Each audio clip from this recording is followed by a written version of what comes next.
soir, en direct sur la Chômage Télévision, Ahmed et son équipe vous accueillent sur le gazon. Bienvenue dans la seule émission qui parle ballon sans aucun filtre. Bienvenue dans le Kick Football Club. Bonsoir tout le monde, bonsoir à toutes et à tous et bienvenue dans le Kick Football Club. J'espère que vous allez bien, j'espère que vous êtes en pleine forme.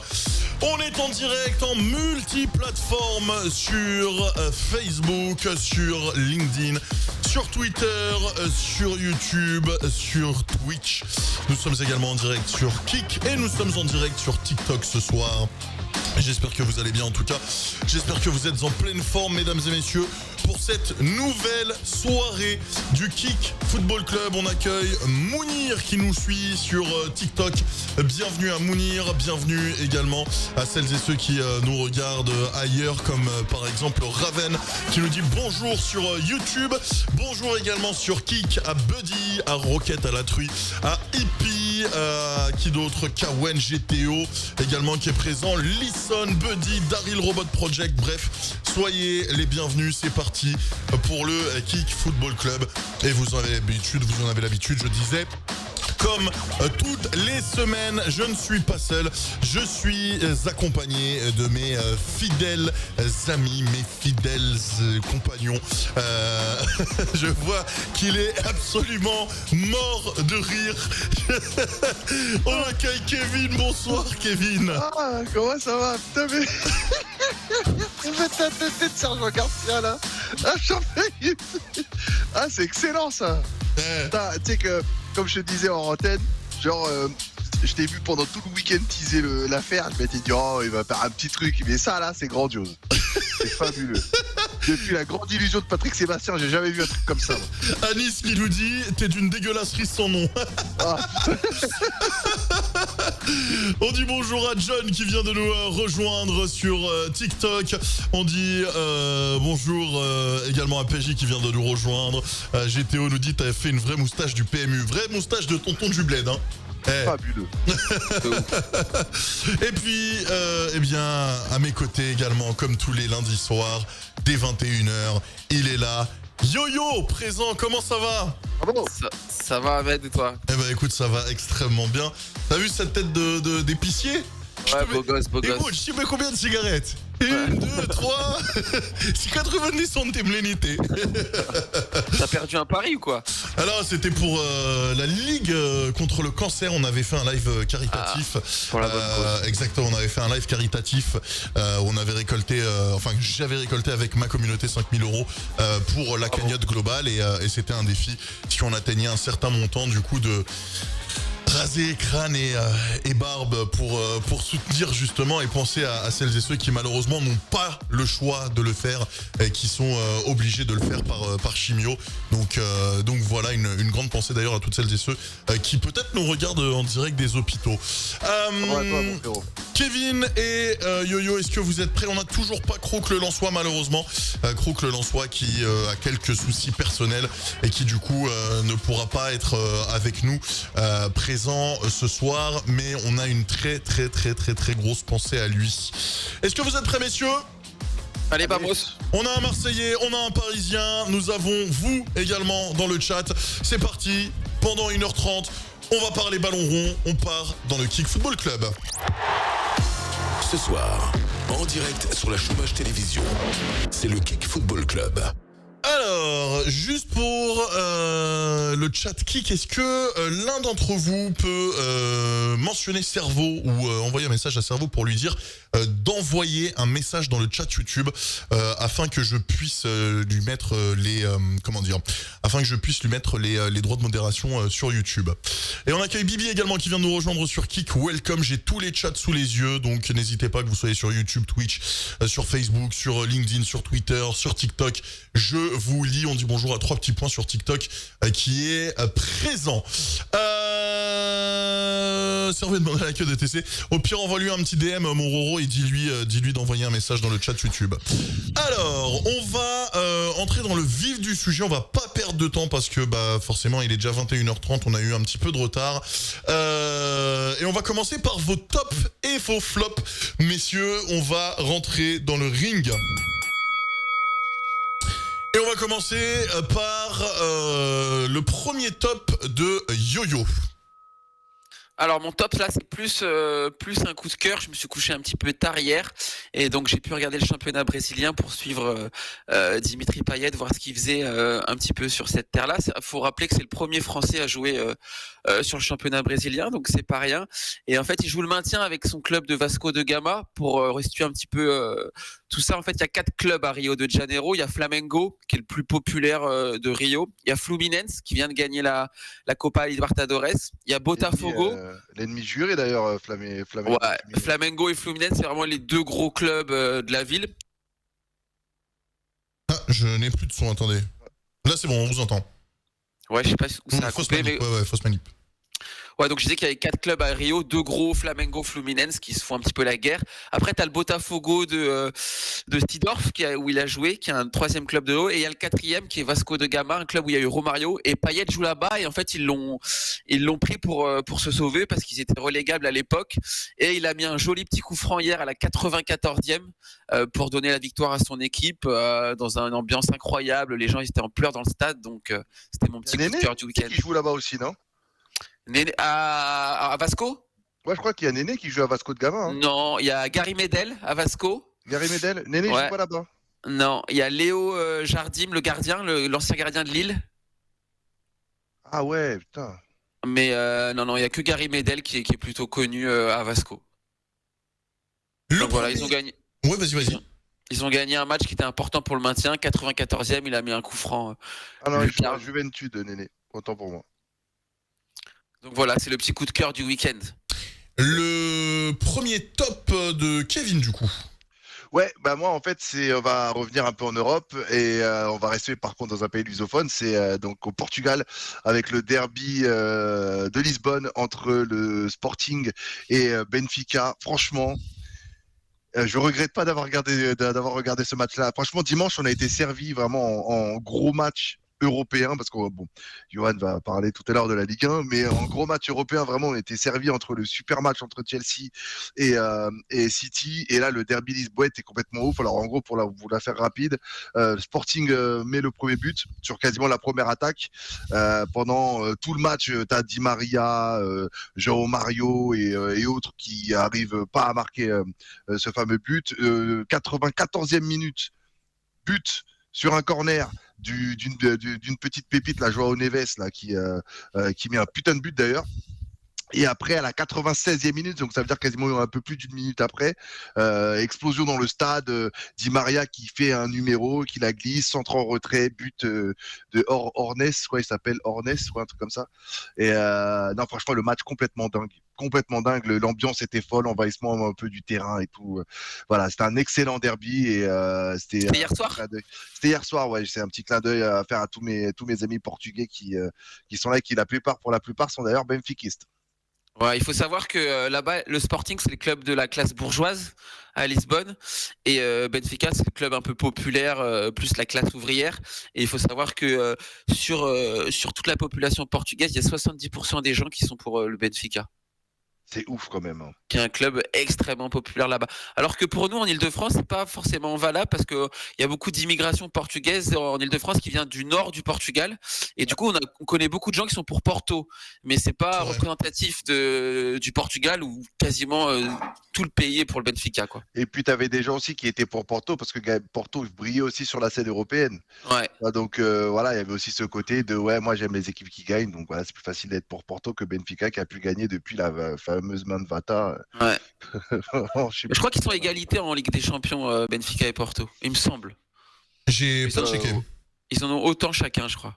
Ouais, je crois que c'est deux chacun, je crois, ou une chacun. C'est plus. Il faudrait que je regarde, mais je crois qu'ils sont à égalité. Ouais. En tout cas, ils ont plus de Ligue des Champions que la France. Voilà, ça c'est. Ouais, ça c'est sûr. C'est pas compliqué. Mais... C'est clair. Le flop de Yo-Yo. Ouais, moi malheureusement ce week-end j'avais pas grand-chose à faire, j'avais pas beaucoup de soirées de boîte de nuit, d'anniversaire ou de rendez-vous sur Tinder. Du coup, je me suis tapé la Ligue 1. Et franchement, je me suis tapé la Ligue 1 de vendredi soir à dimanche soir. C'était un calvaire. J'ai vu aucun bon match. J'ai vu aucune équipe bien jouer au football. J'ai rien vu. À part la première mi-temps de Reims. T'as pas aimé Metz-Nantes? Non, j'ai pas aimé Metz-Nantes. J'ai pas aimé Montpellier-Nice. J'ai pas aimé Rennes-Lyon. J'ai pas aimé Lens-Marseille. C'était catastrophique. Et de la première seconde vendredi à la dernière. Et vraiment, il y avait rien à tirer de cette journée de Ligue 1 et je le trouve très très faible. Je crois qu'il y a eu 12 buts sur toute la journée. Ouais, c'est une C'était catastrophe. catastrophique. Donc 3 de Paris, donc t'imagines le reste, quoi. Dans le chat TikTok, il y a Trenditos qui nous dit Forza Porto. Il nous dit 2 Ligues des Champions chacun. On accueille Petite Paupiette sur TikTok. On accueille Razo qui dit allez l'OM. Ça c'est pour toi mon yo-yo. On accueille également sur YouTube Raven Gaming, je crois que je lui ai déjà dit bonjour, et Sonny Anderson également, qui nous dit peut-être raser moustache, un vrai Tounsi. Dans le chat Kik, il y a GTO qui nous dit en France c'était très nul le week-end, mais dans le reste de l'Europe c'était du grand football techniquement et émotionnellement. Kawen nous dit mieux vaut pas parler de Nantes. On nous dit la Ligue c'était tellement dégueulasse, l'équipe qui a le mieux joué c'est Reims et ils se sont pris un 3-0 tellement c'était honteux. C'est vrai. D'ailleurs, je vais en parler, on va en parler moi aussi. tout à l'heure là. Kevin, est-ce que tu as un top, un flop? Un flop, ouais, on va dire c'est la LFP par rapport à la décision après donc les incidents OM-OL. En gros, pour la faire assez rapidement, Marseille rejouera le match à domicile avec du public et sans les Lyonnais. Donc ça donne un petit peu l'impression qu'il ne s'est absolument rien passé. Ouais. Et c'est vrai que pour les Lyonnais, je trouve que c'est, je vais dire un peu désavantageux. Dans ce cas-là, en vrai, il aurait peut-être fallu faire jouer le match au final, tu vois. Ouais, c'est ça. C'est pour le reporter, pour que au final laisser le public revenir. Bon. Voilà, je trouve que c'est un peu naze. Alors les sanctionner, c'est un pétard dans l'eau, quoi. Ouais, voilà, les sanctionner pour un truc qui est fait sur la voie publique, ça c'est stupide. Les gens qui demandent ça, c'est des putains de populistes. Donc ça me franchement, ça me regarde. T'aurais fait quoi toi à la place, Kevin? Moi, j'aurais demandé un match à huis clos, en fait. Soit un match à huis clos au Vélodrome, à la limite, ok, parce que c'est censé être un match à domicile. Ou alors, si vraiment tu veux faire quelque chose et taper du poing sur la table, tu le mets sur un terrain neutre. Comme il y a eu une époque, un match Marseille, je sais plus contre qui, à 3. C'était quel match d'ailleurs? Ah oui, Nice. C'est Nice qui avait été sanctionné du coup, ouais. Voilà, c'est ça, c'était Nice-Marseille à 3 lors de la bagarre avec les supporters niçois. Voilà, c'était ça. Ouais, mais l'OM, le club, ils auraient crié au scandale s'ils avaient été sanctionnés dans huis clos alors qu'ils ont rien fait.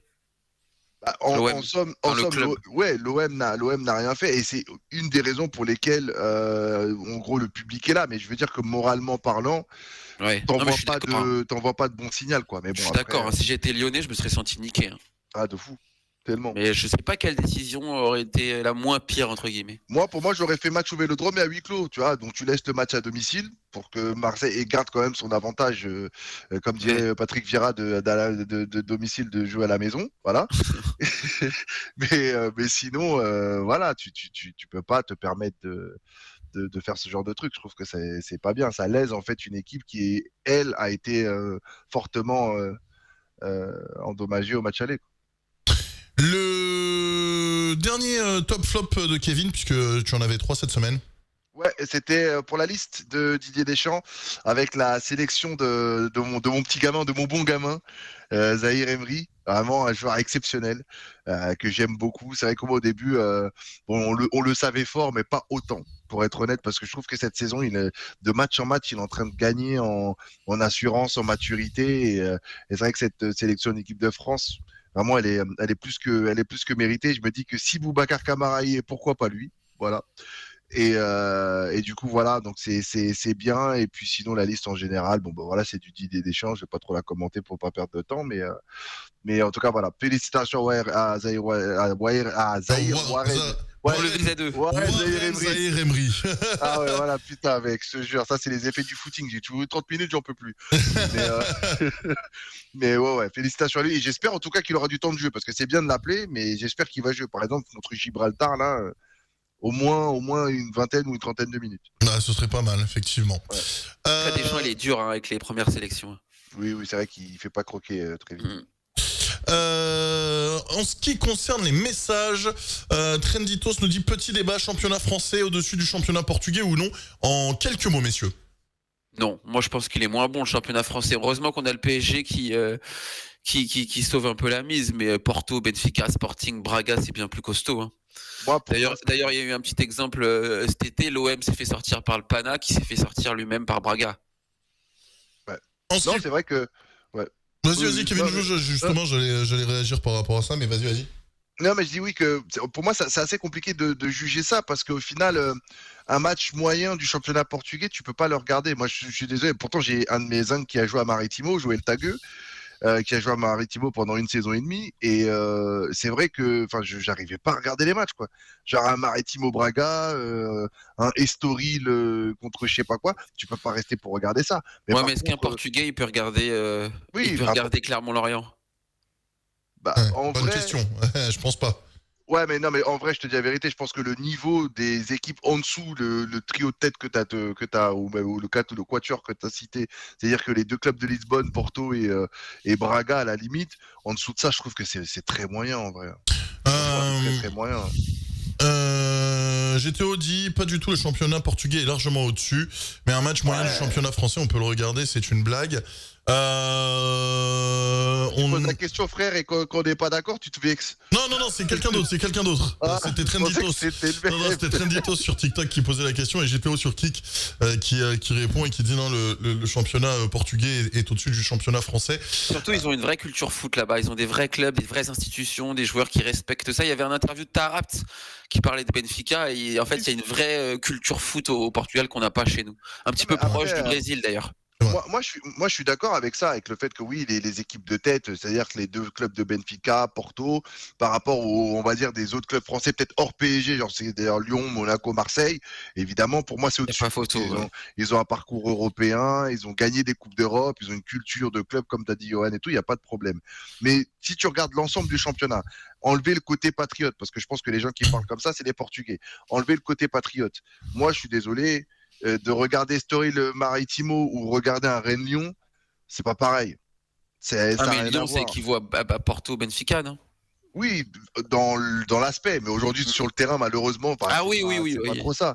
Mais je parle dans l'ensemble. Je trouve qu'en France, il y a des affiches quand même qui sont un peu plus alléchantes qu'au Portugal. Alors après, les gros clubs portugais sont très forts, mais ce qui est en dessous, pour moi, je trouve pas ça.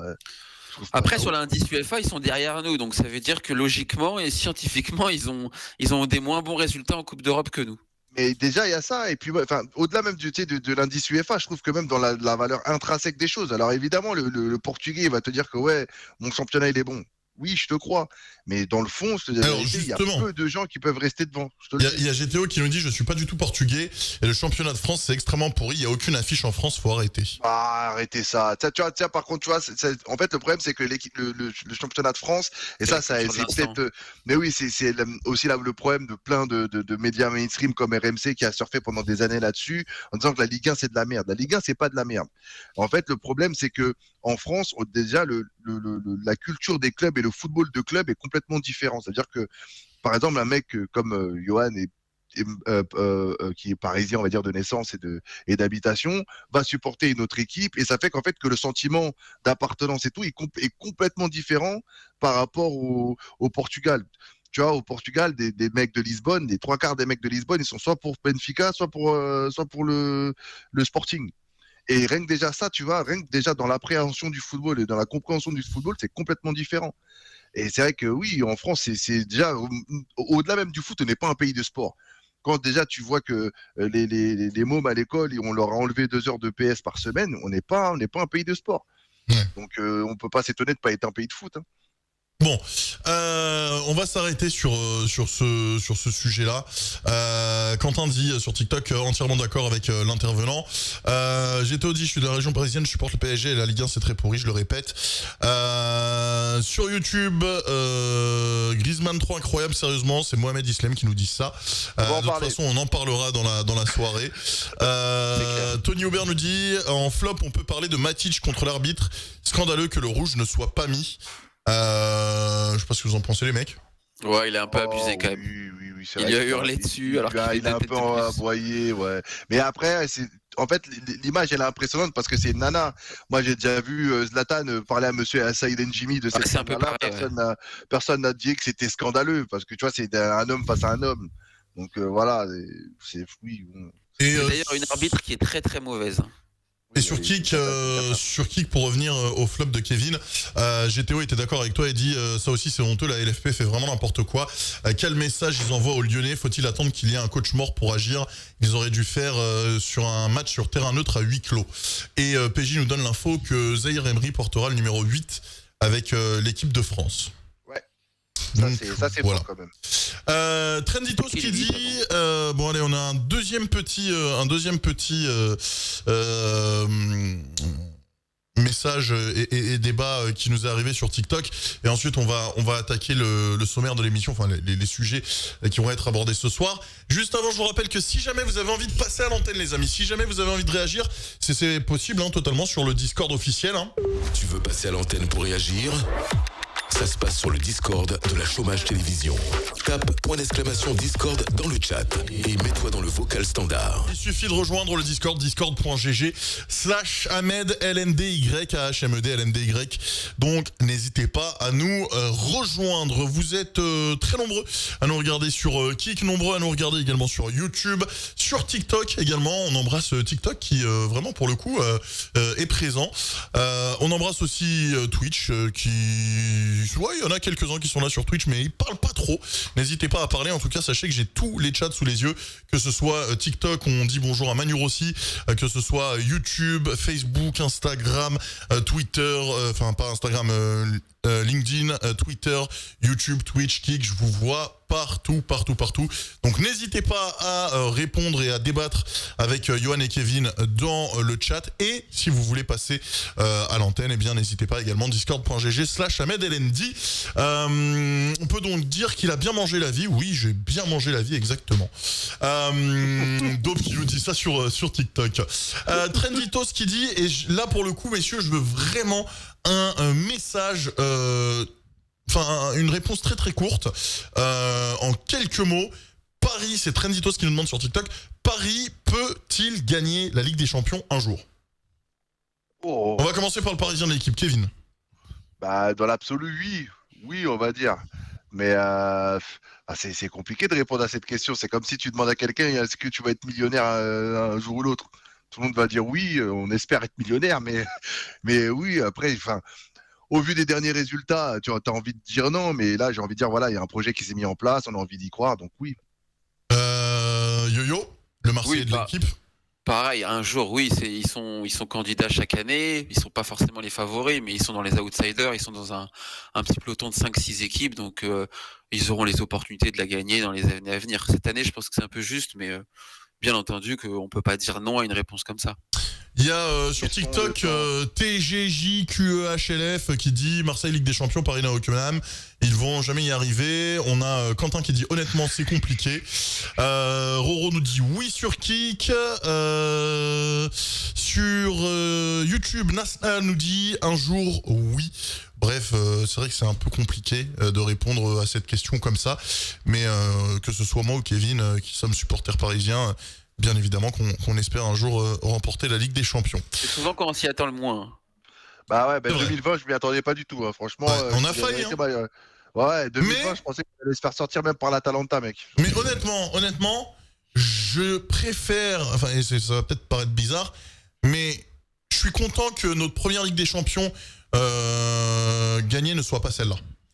Parce que pris. non, bien sûr. non parce que derrière, tu te serais pris un chambrage à vie par les Marseillais.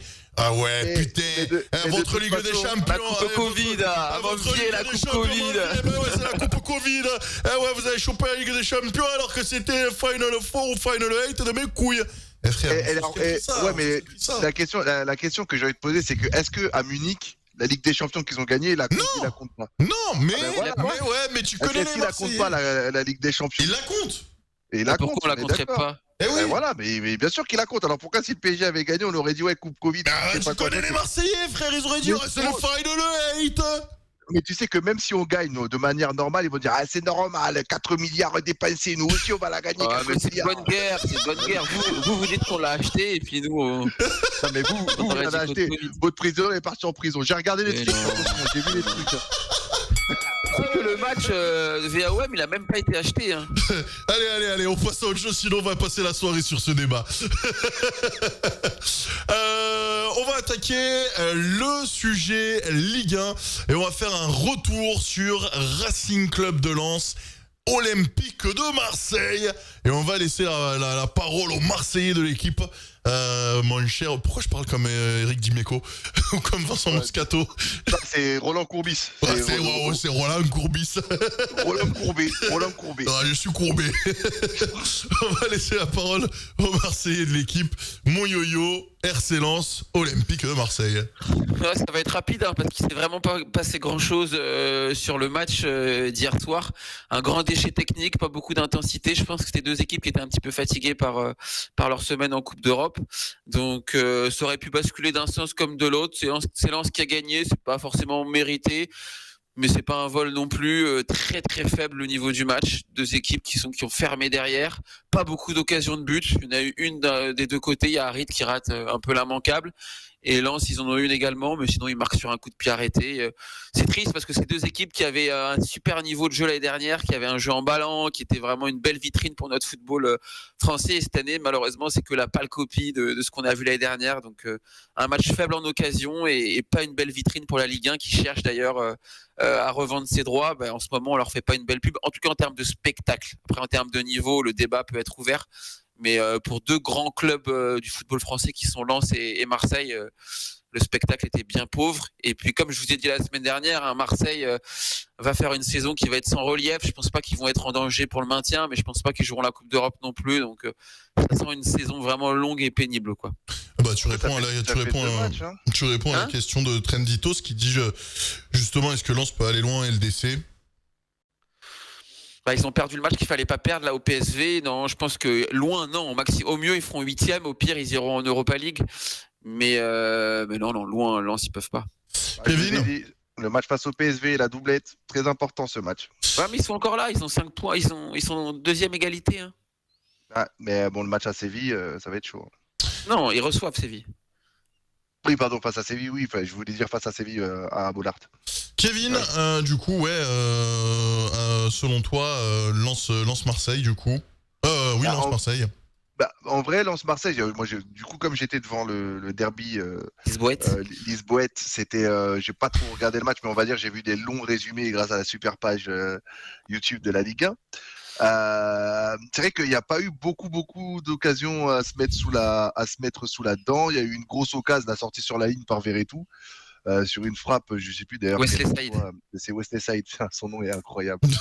Wesley Saïd. et puis après voilà le but en toute fin de match. Je crois en plus il marque sur le clutch à la 90e, non? À 90e, ouais, tête de Gradit sur corner. Putain, c'est terrible. Et ça fait 2 matchs de suite d'ailleurs que Harit loupe des immanquables. Hein. Ouais, il est pas bon dans le dernier geste, Harit. De toute façon, moi je suis pas fan globalement de ce joueur qui pour moi n'a pas un gros QI foot, c'est-à-dire qu'il joue pas dans le sens du jeu, il prend pas les appels de ses attaquants, il est très bon sur les premiers appuis, sur les premiers contrôles, mais après il a pas cette qualité dans le dernier geste et il joue juste derrière l'attaquant, donc c'est vraiment la qualité principale qu'on lui demande. Donc moi je suis pas fan de ce joueur. C'est-à-dire on lui a donné les clés pour remplacer Payet à ce niveau. Ouais. Donc ton avis toi sur ce match-là, même si tu l'as pas vu en quelques mots. En vrai, comme il y a pas eu beaucoup d'occasions, je suis un petit peu la vie générale que apparemment c'est un match assez cataclysmique. Moi le problème c'est que je trouve que Marseille est en train de louper des coches parce que devant je trouve que ça avance pas non plus très très vite. On n'est pas sur une moyenne de points folle, que ça soit Nice ou Monaco ou même Lille. C'est vrai que si Marseille avait gagné ce match et ils auraient pu encore être dans le coup, on va dire, pour le wagon européen. Bon, après, la saison est encore longue, hein, mais je veux dire que quand même, tu commences quand même à être un peu décroché, parce que quand tu regardes le classement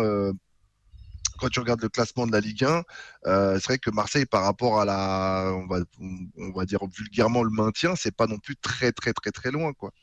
Ils ont 6 points d'avance sur Lyon. Ouais, c'est ça, c'est 6 points d'avance sur Lyon et c'est 3 points d'avance, 2 points d'avance sur le premier non relégable. Bon, avec un match en moins. Donc c'est. Ouais, non, c'est alertant. C'est vrai que c'est alertant, c'est pas fou. Et c'est vrai que Gattuso là déjà, il commence à être déjà un peu sur la sellette, comme pas mal de coachs. en cette période-là, les fameux PPH. Elles passeront pas l'hiver. Oui, mais Harit, c'est le meilleur technicien de l'OM, je pense. C'est GTO qui nous dit ça sur Kik. Et du coup, par rapport à la question de Quentin sur TikTok, petit débat parallèle très rapide. Est-ce que la meilleure ambiance est à Marseille ou à Lens selon vous, Johan? Je sais pas si je suis objectif, mais pour moi, il n'y a rien à voir entre les deux, en tout cas. Je pense que Marseille, c'est largement au-dessus Lens. Et d'ailleurs, hier, je me suis étonné dans un petit groupe WhatsApp entre potes de la faible ambiance qu'il y avait à Bollaert. Kevin? Vous avez pas fait les deux en parkage? Tu vois, c'est ce qui serait bien, c'est d'avis des gens, des supporters. Nous, Parisiens, on n'a jamais pu aller à Marseille. Déjà, à Marseille, je pense qu'on dira pas pour il y en a eu 10-15 ans. Hein. Oui, il y a 10-15 ans, ouais. Ouais, il y a 10-15 ans. Et puis, vu ce qui s'est passé là avec les Lyonnais, on n'est pas prêt d'y aller, hein. Ah non, mais là, c'est mort. Je pense que même en char souterrain, on pourra jamais aller au Vélodrome. C'est mort. Mais en termes d'ambiance, si on parle en termes de spectateurs télé, ouais, en fait, le truc, c'est que pour moi, l'ambiance, il y a deux critères. C'est-à-dire, c'est soit t'aimes l'ambiance, on va dire, de la première à la 90e, ou alors tu juges l'ambiance sur des poussées. Tu vois, c'est-à-dire que voilà, à un moment donné, dans le stade, tu vas avoir tout le stade qui va se lever, machin. Et ça, j'avoue qu'au Vélodrome, quand ça chante, contrairement à chez nous au parc, bah, t'as tout le stade qui le reprend. Par exemple, allez, je sais pas quoi, l'OM, allez, machin, compagnie, là, bah ça, t'as tout le stade qui chante, et j'avoue que ça donne quelque chose. Après, il y a la taille qui aide, parce que nous, on a des virages qui sont plus grands que les vôtres, donc il y a plus de monde, donc forcément, il y a plus de bruit. Et pour revenir sur le débat, en fait, c'est deux cultures opposées de supporters. Lens, c'est plus une culture anglaise, où ils vont suivre le match, ils vont applaudir les tacles, ils vont pousser quand l'équipe pousse, mais c'est plus une ambiance qui suit le match, alors que l'OM, c'est plus une ambiance latine, où tu as les grands drapeaux, et puis ça chante tout le match, peu importe le délire du match, quoi. Bien entendu que ça va plus pousser quand l'équipe pousse, mais il y a une culture vraiment italienne plus à Marseille et plus anglaise à Lens. Match, faut pas qu'il y ait de but. Hein. Lens sans aucun doute, Zanka nous dit sur Kik. Mon groupe en tout cas. Sur Kik, Lens sans aucun doute pour Zanka. Il rajoute à Marseille, quand ça gagne, l'ambiance est folle, mais quand ça perd, c'est affreux. Sur YouTube, Nasla nous dit Marseille Fada. Et sur TikTok, On peut demander à Jonathan Klaus. Ils n'ont pas forcément réagi. GTO nous dit. GTO nous dit Lens bien sûr par rapport à l'ambiance et on a Au Calme sur YouTube qui nous dit Marseille encore en rodage avec Gattuso, il nous manque le dernier geste devant le but, c'est tout. Voilà. Ah bah en rodage au bout de 15 journées, il est long le rodage. Donc voilà. On va enchaîner avec le sujet suivant en Ligue 1. Lyon qui souffle et qui apprécie un tout petit moment avec la tête hors de l'eau. Ouais, grâce à la tête d'O'Brien là, à la 64e minute. C'est marrant parce qu'on s'envoyait des captures d'écran avec Johan pendant le match et je lui ai envoyé la capture d'écran du score et tout. Je me suis dit mais putain quel miracle incroyable. C'était ce week-end-là que j'aurais dû jouer au loto. C'est celui-là. Mais le miracle a une explication. Zanka nous dit merci le rouge de la 5e pour Lyon. Ouais, c'est vrai qu'après le rouge est mérité parce que franchement je trouve que le geste est assez dangereux du frère de machin Doué là. Comment il s'appelle d'ailleurs le mec? C'est Gustave Doué, je crois, un truc comme ça. Bref, mais oui, c'est vrai que je trouve que l'expulsion est méritée quoi. Après le match en lui-même, les Lyonnais ils ont bien serré les fesses, vraiment bien serré les fesses, mais il faut dire que devant Rennes, Rennes c'est une catastrophe quoi. Je comprends pas comment une équipe avec autant d'oseille mis sur le marché des transferts depuis peut-être 2-3 saisons, faire des saisons comme celles qu'ils font, je trouve ça mais scandaleux quoi. T'as une équipe, tu prends en fait il y a que des bonnes idées dans cette équipe, tu as des Bourigeaud, des Blas, des Lefebvre, Kalimundo, derrière ça essaye de recruter un peu intelligemment avec Arthur Théâtre, des trucs comme ça et tout, mais ça ne marche pas quoi. Alors après c'est peut-être la faute de l'entraîneur, je sais pas, peut-être que c'est là aussi que c'est peut-être le fusible à changer. Mais Rennes, je trouve que c'est terrible. En plus, il y a le Bourigeaud à la fin du match qui pleurait limite en zone mixte là après le match, le joueur de Rennes. Donc non, c'est c'est vraiment pas bon. Hein. Quentin qui réagit avec un tout petit peu de retard par rapport au débat d'ambiance, qui dit c'est deux mastodontes, Lens est plus familial, ça glace le sang, Marseille je trouve ça bien plus agressif. Sinon on a GTO qui nous dit Lyon souffre et il n'y a plus Olas pour acheter les arbitres. Zanka nous dit il y a rouge tous les jours, il aurait pu le blesser gravement. Finchy nous dit Genesio sur un siège éjectable à Rennes. Et du côté de YouTube on dit bonjour à Super P, à Ratigno et à Monsieur Santai. Nasla nous dit très inquiétant Lyon même après la victoire. Ratigno nous dit Lyon se réveillera après en début d'année 2024, vous verrez. Ouais, mais il faut pas qu'ils tardent trop à se réveiller parce qu'en vrai, là, déjà, c'est bien. Ils ont 7 points. 7 points en 12 journées. Putain, en 11 journées, pardon, parce que c'est vrai qu'ils ont le match en retard au Vélodrome, à Marseille. Mais là, tu vois, mine de rien, avec cette victoire-là, ils sont quand même à 5 points de Strasbourg, qui est le premier non relégable, quoi. Après, ils sont à 4 points du barrage. Mais non, il faut enchaîner les victoires parce que s'ils tardent un peu trop et que devant ça avance un peu, au niveau du rythme du maintien, c'est chaud. Hein. On a, alors je crois qu'il parle de Guy Stéphane, Zanka qui nous dit autour de Stéphane sur le banc. Julien, ok, c'est son frère, parce c'est ça Guy travaille avec Didier. Ouais. Oui, parce que Guy travaille avec Didier, ouais. Oui, c'est ça, c'est l'entraîneur adjoint de l'équipe de France. Retour de Stéphane sur le banc de Rennes, je le sens gros comme une maison. Lyon sans les mecs de la CAN, ça va être chaud. C'est vrai qu'il y a la CAN. Et ouais, on en a pas parlé. Janvier, ouais. On en a pas Il y a qui à Lyon ? Il y a qui à Lyon qui fait la canne ? Pas grand, tu poses une colle là. Attends, on va prendre l'effectif. C'est Marseille qui va être impacté fortement par la canne, mais Lyon pas énormément. Effectif de Lyon, effectif détaillé 23-24. Après, il n'y a pas de joueur majeur. Déjà, il y a Diomandé, l'Ivoirien. Le défenseur. Il y a Akwaku, ou encore peut-être un Ivoirien, je sais pas si Mamadou Sarr. N3. Ouais, t'as Nouama, le Ghanéen. T'as Kadewere. Ouais, mais c'est le joueur qui fait un Nouama, s'il joue, mais Kadewere, il joue pas.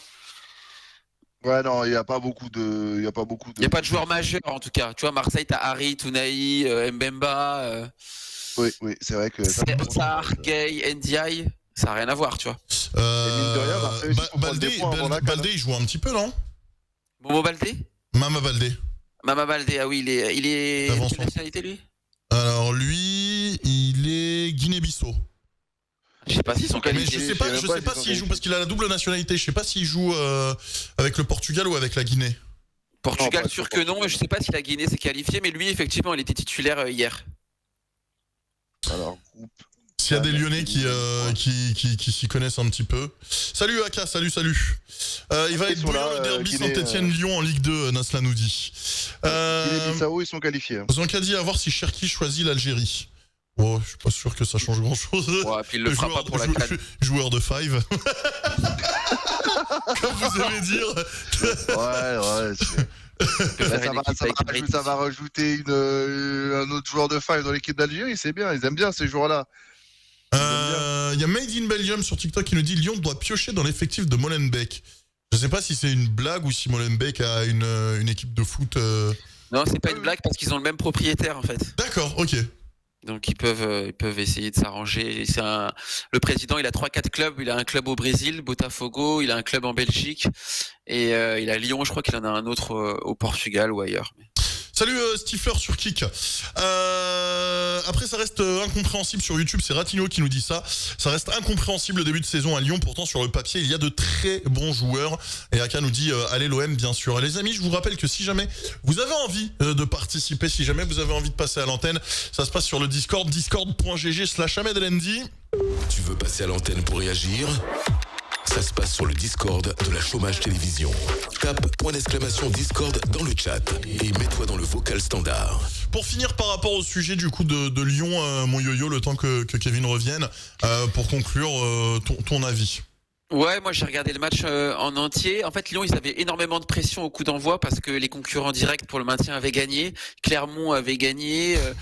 Metz avait gagné contre Nantes, un petit peu à la surprise générale. Donc grosse pression au coup d'envoi pour l'Olympique Lyonnais. Et en fait, ils ont eu un feu de jeu qui est totalement justifié. Le carton rouge sur Douai, qui au bout de la 5e minute, forcément a changé le match, a changé les intentions rennaises. Donc du coup, Lyon a eu un match un petit peu plus facile et ils ont su saisir l'occasion. Ils ont fait un match très pauvre en termes de qualité technique, en termes de qualité tactique. Ils n'ont pas été chercher Rennes, ils n'ont pas eu énormément d'occasions. Ils ont été efficaces sur l'occasion qu'ils ont eue. C'est lié sûrement à la supériorité numérique. Donc heureusement que Lyon a gagné. S'il ne gagnait pas ce match-là, je pense que c'était quasiment finito vu le résultat qu'il y avait eu 2 heures auparavant. Mais il n'y a vraiment rien de réjouissant dans le contenu. Ils n'ont rien proposé, même à un de plus.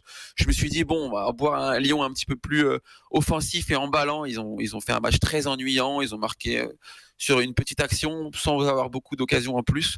Donc très inquiétant. Ils ont joué un Rennes en plus qui est en difficulté, qui avait déjà joué à 10 3 jours avant contre le Pana, donc physiquement c'était compliqué.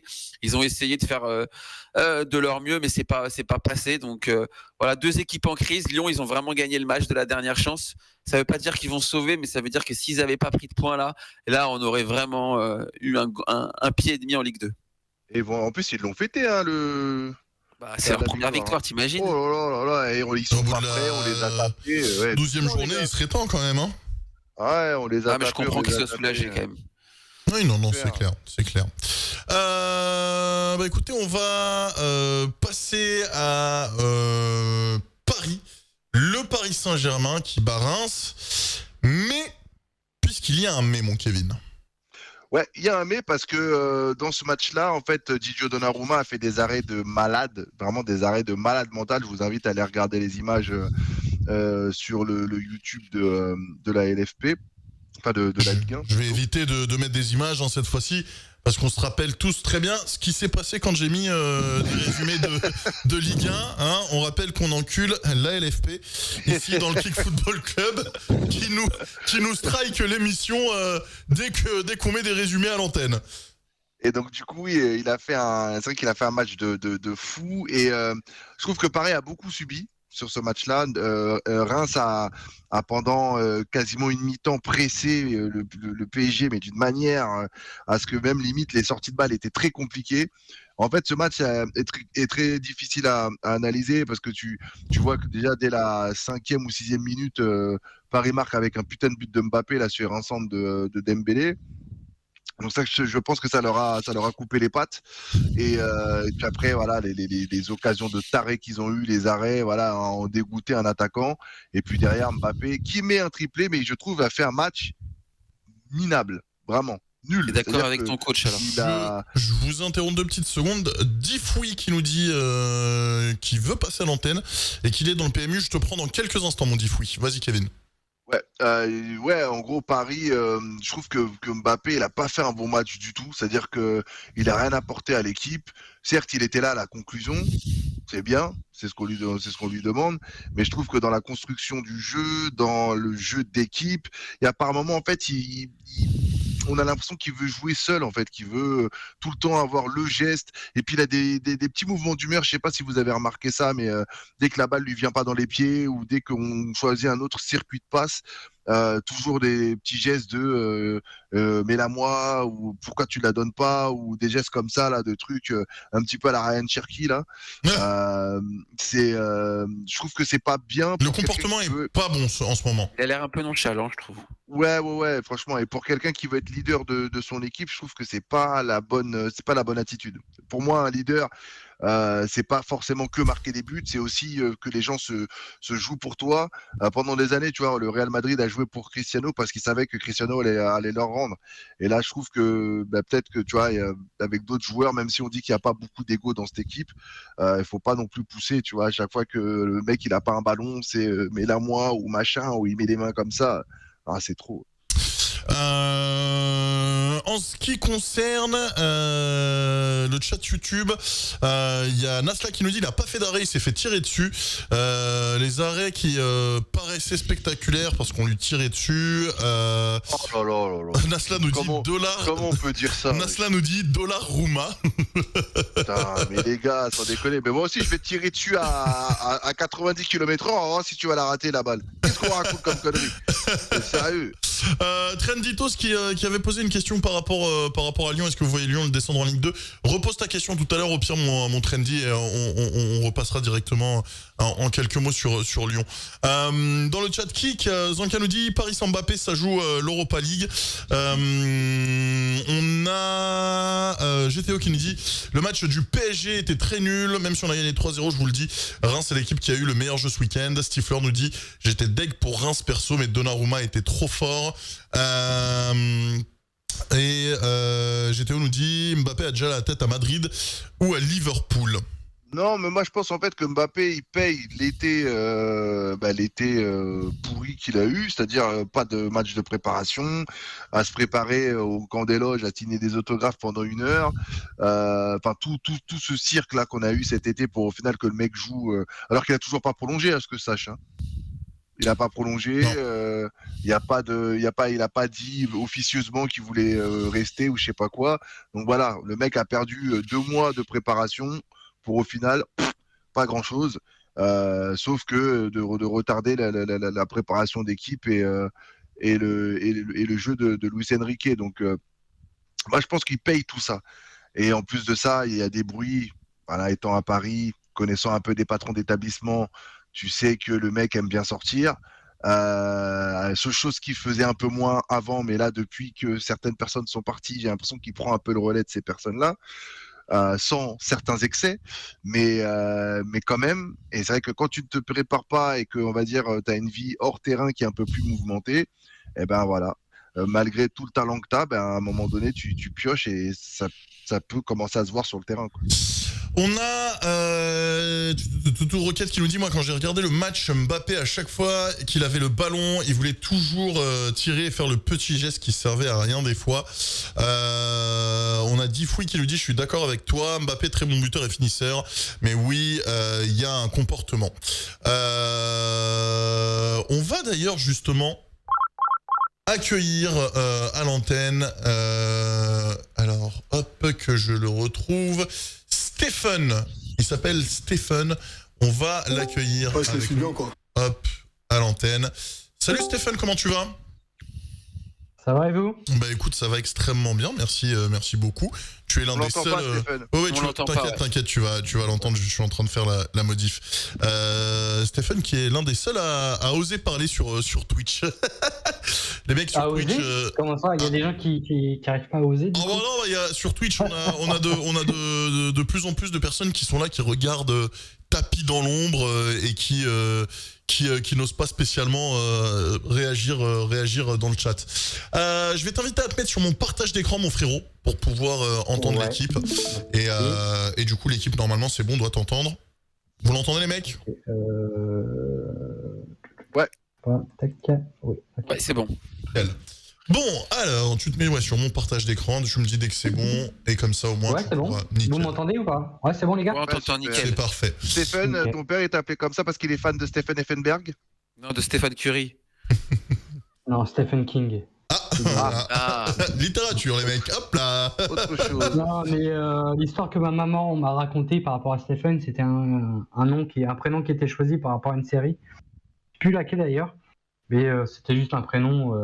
Ils se sont demandé comment on allait appeler notre fils et puis ils ont vu Stephen et puis voilà. C'était un truc. Moi, c'est à cause de maman que j'ai raté l'avion, donc voilà. C'est une vraie histoire. Kevin. Moi, c'est Johan Cruyff. D'accord. Ah ouais, toi, c'est Johan Cruyff? Ouais. Pour de vrai? Là, je te jure. Je s'appelle Johan du coup. C'est ça, avec un J comme Johan Cruyff. Ah oui. Incroyable. Johan du coup, parce que moi c'est Johan ou Johan du coup? Ça s'écrit Johan avec un J, mais ça se dit Johan. Exactement la même chose que Cruyff. À la néerlandaise. Parce que dans la langue française, le J c'est J. Et le dans J, c'est d'autres le langues, S. le J c'est le yo, entre guillemets, tu vois, le ya. C'est ça, le numéro 14, exactement. Alors, du coup, mon Stéphane, dis-nous tout. Toi, tu voulais réagir par rapport au PSG à Mbappé, c'est ça? Oui, mais il y a aussi l'Olympique Lyonnais, parce que moi, je suis 94 et je suis pas de Lyon. Il faut savoir que j'ai grandi à Alençon, j'ai vécu dans la Sarthe, etc. Mais j'ai toujours été fan de l'Olympique Lyonnais, tu vois. Ok. Du temps de Juninho, de Grégory Coupé, de Fred, de toutes ces tous ces hommes emblématiques de l'Olympique Lyonnais qui ont fait les grandes instances de l'Olympique Lyonnais quand on était encore en Ligue des Champions, tu vois. Mais ouais, on peut parler du PSG où je te disais, comme j'ai dit aux collègues là, comme il s'appelle, c'est soit Johan, soit Kevin, il me semble. Ouais. Par rapport à Mbappé, oui, je comprends l'entraîneur dans le sens où il dit oui. Il y a des gens qui comprennent pas cette attitude de l'entraîneur, mais quand il claque un 3 buts dans un match, etc., c'est extraordinaire, c'est un triplé, machin. Mais il dit juste, en fait, qu'il peut mieux faire, dans le sens où il y a des situations où il peut mieux gérer les situations. C'est ça que j'ai compris, moi. C'est pas dans le sens où il peut mieux faire de marquer 3 buts, tu vois. C'est dans le sens où il peut mieux faire, dans le sens où il y a des situations dans le match où il peut mieux faire. Voilà. Tu vois ? Ouais. Non, mais c'est exactement ça, en fait. Et comme et toi, Kevin, tu cibles l'attitude ou son match dans sa prestation sportive ? C'est l'ensemble. En vrai, c'est l'ensemble. On est sur un package. C'est-à-dire que au-delà de la prestation qui pour moi a été insipide, t'as l'attitude aussi en vrai qui vient un petit peu couronner tout le on va dire la mauvaise prestation globale du gars, quoi. Parce que ça soit dans le jeu, comme a dit, je sais plus qui dans le chat a parlé des petits gestes en trop. Moi, souvent, quand il veut faire le CR7, là, comme ça, à faire des passements de jambes qui servent à rien, des talonnades, alors que le mec, il a 2 mètres. C'est tous ces petits trucs-là, tu sens qu'il a envie de surjouer. Et ça m'énerve. Et moi, je me rappelle l'année où on perd le titre face à Lille. Il y avait un match face à Nantes, au Parc des Princes, où d'ailleurs, Nantes, on perd 2-0 face à Nantes avec 2 buts de Kolo Muani. Et ce match-là, pareil, il avait un ballon sur le côté, il avait voulu faire une espèce de talonnade comme ça, récupération de Nantes et but. Et toutes ces petites mimiques là, je trouve que en vrai, ça gâche son jeu et ça le dessert totalement. Alors malgré les 3 buts, c'est ça qui est paradoxal, tu vois. Voilà, mais je comprends ce que tu veux dire, mais je comprends totalement ton point de vue et je suis totalement d'accord avec toi. C'est des fois, il en fait. J'ai l'impression que Mbappé, des fois, il en fait un peu trop par rapport à. J'ai l'impression que le mec, il se sent sûr de ce qu'il va faire et en fait, il fait beaucoup trop de choses, même s'il est trop sûr, même s'il est trop sûr, il fait les choses, tu vois. Et il arrive à beaucoup de situations où il se confronte à un défenseur, à quelqu'un qui lui enlève le ballon, etc., tu vois. Et pour moi, Mbappé, c'est beaucoup de situations. Et j'ai l'impression que, comme si c'était un inventeur, il recommence toujours la même chose. Parce qu'il faut savoir que le but d'un inventeur, c'est recommencer toujours et encore la même chose. Et au bout d'un moment, ça va marcher, tu vois.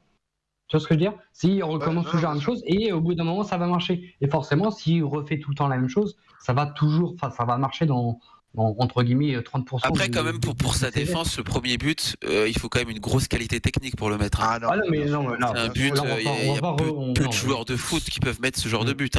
La balle, elle vient très haut. Elle vient de l'opposé, il est sur le côté de la surface, il la reprend plat du pied, il verrouille sa cheville. Mais même, pour ceux qui jouent au foot, c'est 9 fois sur 10, ça part dans les nuages. Voilà, mais les 3 frappes, je pense même que les 2 premières frappes sur le Reims, il est vraiment, il se positionne et en fait, il arrête de marcher, il arrête de marcher, il se positionne et t'as la balle qui arrive, bam. C'est la vraie technique. Tu vois, c'est pas Cherki, c'est pas Harit. Reprendre une balle comme ça, la mettre filet opposé, c'est ça être technique. Mais bien sûr. Mais là, je suis d'accord. Bon, je peux expliquer aux gens qui regardent des compiles YouTube aussi. Parce que sinon, ils te parlent de Quaresma. Mais tu peux être un génie, dans le football et pouvoir évoluer, tu vois. C'est un peu comme Genesio disait. Tu vois, tu peux évoluer dans le football sans te remettre à ce que tu es exactement. Surjouer. Faut pas s'endormir sur ce qu'on est, sur ce qu'on a fait, etc. Il faut évoluer, tu vois. Sur YouTube. Et Mbappé, frérot, s'il évolue, frérot, ça va devenir le premier Dans l'année prochaine, ça sera le Ballon d'Or, c'est sûr. Sur Après, YouTube, moi, tu vois, juste s'il vous plaît les mecs, Ouais, et après Kevin, je te redonne la parole, et on va aussi enchaîner parce qu'on a encore d'autres sujets. J'ai pas donné mon avis sur Paris encore. Oui, et en plus il y a la vidéo à prendre. Il y a Dinos sur YouTube qui nous dit après les gars, Mbappé a toujours joué et s'est toujours comporté de la même façon, sauf que cette année dans une équipe qui a un circuit de jeu avec d'autres solutions, c'est encore plus flagrant. On a également le message de Dinos qui renchaîne, donc qui dit qui répond à Nesla parce que Nesla disait Kolo Muani c'est une belle arnaque. Dinos lui dit Kolo Muani, Ramos, Icardi, Cavani, tous les mecs qui joueront neuf dans cette équipe seront des arnaques avec Mbappé à côté qui respecte jamais son poste. Alors, en fait, c'est pas ne pas respecter son poste, c'est parce qu'il joue. Enfin, le mec joue comme ça. À partir du moment où tu sais que tu as l'un de tes meilleurs joueurs, si ce n'est le meilleur joueur de ton équipe qui joue comme ça, prends un attaquant qui a un profil qui est complémentaire à celui-ci. Tu vas pas prendre un pur neuf, puisque tu as un mec qui met déjà des buts. Moi, je l'ai dit. C'est quoi le profil complémentaire? Pour moi, le profil complémentaire, c'est un Benzema avec Ronaldo à l'époque, c'est-à-dire un mec qui peut jouer, qui travaille, qui joue en faux neuf, qui fait des appels, qui ouvre les défenses et qui va peut-être aller se priver de marquer une dizaine, quinzaine de buts pour que le mec à côté marque sa dizaine, quinzaine de buts et soit meilleur pour l'équipe. C'est ça, pour moi, la vraie différence. C'est vrai qu'Harry Kane, c'était le profil idéal. Mais bien sûr, Harry Kane. Mignon nous dit dans le chat, un mec qui fait briller l'attaquant avec lui. Ouais, mais quel profil aujourd'hui il y a dans le foot moderne? Il y en a plus beaucoup. Et c'est pour ça d'ailleurs que tu vois, quand tu regardes le match face à Reims, au début il y avait quand même Ramos avec Mbappé, ça n'a pas du tout marché. Et du coup, ce qu'il a fait, il a sorti Ramos, il a changé Kang-in Lee qui est passé en faux neuf. Et vous allez voir que quand Asensio va revenir, c'est lui qui va jouer en attaque. Et les deux mecs qu'on a achetés 180 millions d'euros, ils joueront plus. Enfin, moins en tout cas. Pas les matchs importants, peut-être, ouais. Yo-Yo, ton avis rapide sur ça, et puis ensuite on laissera Stéphane conclure et on passera à la suite. Ouais, rapidement, en fait, j'étais assez quand même déçu et inquiet par la semaine du PSG, notamment aussi sur le match de Ligue des Champions contre le Milan, où ils jouaient une équipe qui était en crise, qui était vraiment pas bien, un effectif un peu vieux, et ils ont un petit peu pris l'eau sous la pression, sous le pressing, sous le milieu de terrain du Milan AC, et je trouve ça un peu inquiétant par rapport à la qualité de l'effectif qu'avait le Milan, et surtout, j'ai revu un petit peu les images que j'avais vues à Madrid l'année dernière, c'est-à-dire que dans le sens où quand ils se sont fait égaliser, on a senti que ça allait vaciller, que ça allait pas tenir et que ça allait paniquer. Donc je trouve que c'est pas des images inquiétantes, c'est pas des images rassurantes, pardon. Et globalement sur Reims, ce qui m'inquiète un peu également, c'est que j'ai revu le PSG que j'aime pas, c'est-à-dire qui s'en sort sur des exploits individuels, c'est-à-dire Donnarumma et Mbappé, et on n'a pas vu de force collective comme on a vu sur les matchs précédents. Donc on a revu des coups de génie de temps en temps, et ça c'est le PSG qu'on n'aime pas voir, surtout pour le mois de février en Ligue des Champions. Ça fait peur. Ouais. Est-ce que Stéphane, bonne semaine. Tu voulais rajouter par rapport quelque chose c'était par rapport au match Milan-PSG, non? Est-ce que tu veux rajouter quelque chose par rapport à ce que Yohan a dit, par rapport à ce qu'on a dit plus tôt peut-être, je sais pas. Bah non, ça me semble clair et net et chacun a son avis. Nickel, en tout cas. Merci beaucoup Stéphane d'être passé à l'antenne et franchement n'hésite pas à repasser à l'antenne quand tu veux, tous les lundis soirs à partir de 21h, c'est le Kick Football Club, mon frère. Courageux. Ça marche. Bienvenue. Merci beaucoup et n'hésite pas à nous rejoindre. Alors je pense que toi t'es aficionados de Twitch, mais n'hésite pas à nous rejoindre sur Kick. On est en stream tous les soirs sur Kick. Ok, ça roule. Donc voilà. Merci beaucoup mon Stéphane. Bah merci à vous. Merci, bonne soirée, ciao ciao. Salut, tchuss. Sur YouTube, on a AK13 qui dit un mot sur Haaland à l'OM. Alors, j'ai pas plus d'infos que ça. Je vais me tourner vers notre. C'est un truc qui a eu lieu à l'époque. Notre insider olympique marseillais. Yo-Yo qui avait des infos en priorité, en exclusivité dans le Kick Football Club concernant l'arrivée des Saoudiens dans le club phocéen. Est-ce que peut-être il y a eu une rumeur qui a été relancée? Je sais pas parce qu'ils nous en parlent là, donc peut-être que t'as entendu des bruits de couloir, des choses, non? Je sais pas. Non, j'ai pas eu plus d'avancées par rapport aux infos que je vous avais données il y a un petit mois. En tout cas, tous les feux sont au vert pour que le club soit revendu, dans le sens où on sent quand même un président qui est effacé, qui est en retrait. On n'entend plus parler de Pablo Longoria. On sent que le choix de Gattuso, ça a été un choix à court terme. Donc, je pense que s'il y a vente du club, ça se fera au plus tard l'été prochain. Mais j'ai pas eu plus d'infos par rapport à une arrivée des Saoudiens. Ce que je peux confirmer de manière sûre, c'est que les discussions ont eu lieu et datent de très longtemps. C'est surtout ça qu'il faut mettre en avant, c'est que ça fait au moins 3-4 ans que ça discute. Ah mais 300 millions d'euros, ça se discute pas en 6 mois. Hein. Ah oui, et j'ai envie de te dire, si McCourt veut vendre, c'est maintenant, parce que s'il finit 10e du championnat, tu perds une grosse plus-value, quoi. Là, t'es encore en Coupe d'Europe, t'es pas décroché, et on sait que les Saoudiens ont acheté Newcastle au mercato d'hiver il y a 2 ans, donc à voir. Ginos nous dit François Hollande sûrement à l'OM, oui. Non, mais le truc, c'est que Haaland, il a failli signer à l'OM quand il était à Molde, il a été à Salzbourg, donc c'est ça ce que a voulu dire la personne, je pense. Bah putain, vous êtes passé à côté d'une dinguerie, hein. Ouais, mais il y a toujours des histoires comme ça. Hein. Il y avait PSG, à l'époque, il y avait Trezeguet, je me rappelle. Il y a eu Trezeguet, on a eu Adriano le Brésilien. Il n'y a pas eu Lyon et Cristiano Ronaldo aussi, je crois. Oui, je crois à l'époque où il part à Manchester United parce qu'ils étaient dans une tournée où il y avait Lyon, Sporting et compagnie. Ils ont refusé Cristiano pour je sais plus qui. Ou je sais plus qui. T'as toujours des histoires comme ça. Après, c'est un peu s'ils aiment bien mettre des légendes, c'est un peu un mythe. Je crois que c'était pour Nilmar en plus à l'époque. Ouais, voilà. Rapidement. Cristiano Ronaldo Lyon, je crois qu'il y a une histoire. Rapidement, il y a Trenditos qui nous dit, alors vraiment en 30 secondes chrono chacun, y a-t-il un manque de maturité au PSG ? Vas-y, Kevin. Non, moi je dirais pas manque de maturité, je dirais juste que, maturité, je sais pas ce qu'il veut dire par là, mais si c'est dans le sens, on va dire l'équipe elle est jeune, oui. Ça veut dire que le groupe il se découvre, mais c'est pas un manque de maturité, on va dire intrinsèque, parce que tu as des mecs quand même qui ont gagné des coupes d'Europe, champions du monde, champions d'Europe avec leur sélection. Donc non, il n'y a pas de manque de maturité par là, mais oui, l'équipe se découvre en tout cas. Et ça va prendre du temps, il faut lui laisser du temps à Enrique. Moi en tout cas, j'ai envie d'y croire. Yo-yo. Non, je pense pas que ça manque de maturité. Je pense que ça manque un peu de qualité, surtout pour la Ligue des Champions, notamment au milieu de terrain. Ça manque un peu de qualité, mais je trouve que le projet est intéressant. Ils veulent faire un projet collectif avec beaucoup de Français, avec beaucoup de Parisiens. Il faut continuer, même si ça marche pas. Donc ça manque un peu de qualité. Ils vont renforcer petit à petit. Ça va être un projet qui va prendre 2-3 ans, mais la voie est bonne. Très bien. Messieurs, nous allons passer à l'Europe en 4 points et on va vraiment essayer d'accélérer pour cette fin d'émission. Et je vais vous laisser le temps que j'aille remplir mon magnifique gobelet. Alors, c'est pas un placement de produit, hein, c'est un gobelet en plastoc. Hein, pour ceux qui me disent oui, mais à chaque fois dans l'équipe Football Club, tu te fais livrer McDo. Non, les mecs, j'ai acheté ça en Allemagne, Deutsche Qualität. C'est un verre en plastique dans lequel je me mets de l'eau pétillante. T'es parti faire quoi en Allemagne, Ahmed ?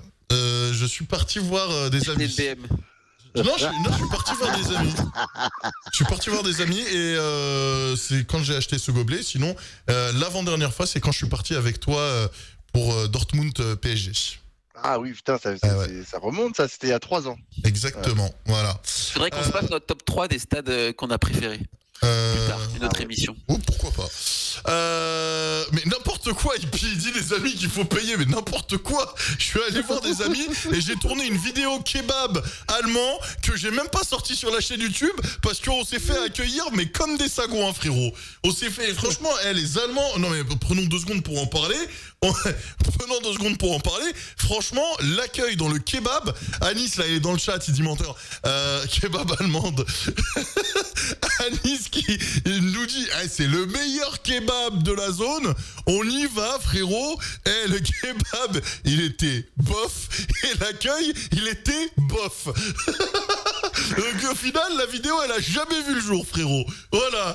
J'ai les rushs en plus. Chez nous, les meilleurs kebabs. J'ai les rushs. Oh ouais, calme-toi. Ouais. Chez nous en France, je te parle. Ah, je croyais que tu me disais chez nous à Marseille. Non. Parce que les meilleurs kebabs ils sont à Strasbourg, frérot. Hein. J'y suis jamais allé, mais crois-moi que les meilleurs kebabs c'est à la frontière allemande. Hein. Bon, Ah ouais bref. Ah bah, ouais, dans le ouais, 9-3, il y a de la qualité aussi. Hein. ouais, mais bon, les kebabs vers Strasbourg, mes amis influenceurs food sont allés là-bas et ont testé les kebabs là-bas et apparemment c'est une dinguerie. Bref. Autre chose à la frontière allemande à Ahmed. Hein. Il y a quoi d'autre? Mais wesh. Mais vous êtes des ouf, wesh. Vous êtes des ouf. La vie de ma mère, vous êtes des ouf. Bref. On passe à l'Europe en 4 points et moi je vais aller me remplir de l'eau pétillante. Kevin ou Johan. Tiens, Johan, je te laisse commencer sur l'exceptionnel Chelsea contre City. Ah ouais, match de ouf que j'ai regardé en même temps que Rennes Lyon, 4-4, scénario de fou sous la pluie, Chelsea qui mène, City qui revient, Chelsea qui revient, City qui reprend l'avantage. Match de fou, c'était un beau contraste avec notre Ligue 1 qui était vraiment ennuyante. Et c'est bien parce que Chelsea revoit un petit peu le jour. Ils étaient dans une période un peu négative et ça va de mieux en mieux. Donc un beau match qui nous a été proposé, City qui est un peu mis en difficulté cette année. Donc c'est bien pour le suspense et puis ça nous a fait du bien d'aller un petit peu à l'étranger ce week-end pour voir du foot, du jeu et du spectacle. Ah là, mais tu te rends compte, tu sais que si tu passais de City à Chelsea City à Rennes-Lyon, si tu n'avais pas mis de l'eau sur la nuque, c'était hydrocution directe. Hein. Ouais, mais là, c'était la mort. C'était d'une violence incroyable. Mais tu sais que moi, cette équipe de Chelsea, c'est quand même ouf parce que ce qu'est en train de faire quand même Pochettino là depuis, on va dire, 2-3 semaines, il commence en tout cas petit à petit à mettre un peu sa main sur l'équipe, je trouve. Ah ouais, il a une nouvelle équipe avec des nouveaux joueurs en fait. Il repart de zéro. Enfin, il part de zéro. Après, c'est vrai ils ont aussi dépensé énormément d'oseille. Hein. Ouais. Quand tu regardes de l'argent sur les Moudryk, les Caicedo, ouais. tous ces mecs-là. Et le mec, là, en attaque, là, Nicolas Jackson, où j'ai découvert qu'il était sénégalais, le mec. Mais il joue pas pour le Sénégal. Et t'es sûr? Moi, j'ai l'impression qu'il a été sélectionné. Il joue pas pour le Sénégal, Nicolas Jackson, là? Je suis pas sûr. Pour moi, il était gambien, ce mec, mais je sais pas. Il n'y a pas des Sénégalais là dans le chat qui peuvent nous éclairer. Je suis pas sûr, hein, je connais pas. Mais moi de base, je croyais qu'il était gambien ce gars-là. C'est le mec de Villarreal? Ouais, c'est ça. Je crois que c'est. Oui, c'est lui, ouais. Je sais pas, il est peut-être les deux alors. Ouais, c'est ouf parce qu'attends, je suis en train de regarder son. Pesti nous dit oui. Il est né au Sénégal. Pesti nous dit oui dans le chat kick. Ouais. Oui, Sénégal. Zanka nous dit sénégalais. Ah, je croyais qu'il était gambien. J'étais sûr de mon coup. Ouais, non, Nicolas Jackson, parce que j'ai vu ça passer, je me suis dit, ah, putain, quand même, ils ont une petite équipe, les Sénégalais, ils peuvent reprendre leur trône à la CAN. Hein. Mais bon, vous savez, le Cameroun, quand nous ne disons rien, nous pouvons faire mal. C'est où? C'est au Maroc, la CAN? Non, c'est en Côte d'Ivoire. Ok. Ouais. Par rapport du coup, ouais, j'ai pas suivi parce que je suis allé mettre un petit peu d'eau. Par rapport à l'exception. Né en Gambie mais sénégalais, tu vois. Ok. Je vois dans le chat. Oui, c'est bon. Ok, très bien. Par rapport à Chelsea City, du coup, qui s'est terminé donc par un match nul 4-4. Selon vous, est-ce que Chelsea peut faire peut faire de l'ombre d'ici la fin de la première ligue à City qui jusqu'à présent disons roule assez tranquillement, même si bon il y a quand même derrière Liverpool et Arsenal, mais est-ce que Chelsea peut remonter et se hisser dans le top 4? Je pense qu'ils partent un peu de loin. Parce que les autres vont vite quand même, Liverpool va vite, Arsenal va vite, City va vite. C'est pareil un petit peu que Paris, ils sont sur un projet intéressant, ils ont refait l'équipe. Donc cette année, ça va être un peu compliqué de jouer les premiers rôles, mais s'ils arrivent à sortir une 4e, 5e place, ça sera déjà encourageant pour leur projet. Et surtout, il faut qu'ils gardent de la continuité sur les années d'après pour pouvoir grandir. Mais là, sur leur première année, on est un peu à l'an zéro pour Chelsea. Ça va être un peu dur de suivre le rythme. Même s'ils n'ont pas la Coupe d'Europe, donc. Même s'ils arrivent à accrocher un match nul contre le premier du classement. Ouais, une quatrième place serait pas envisageable.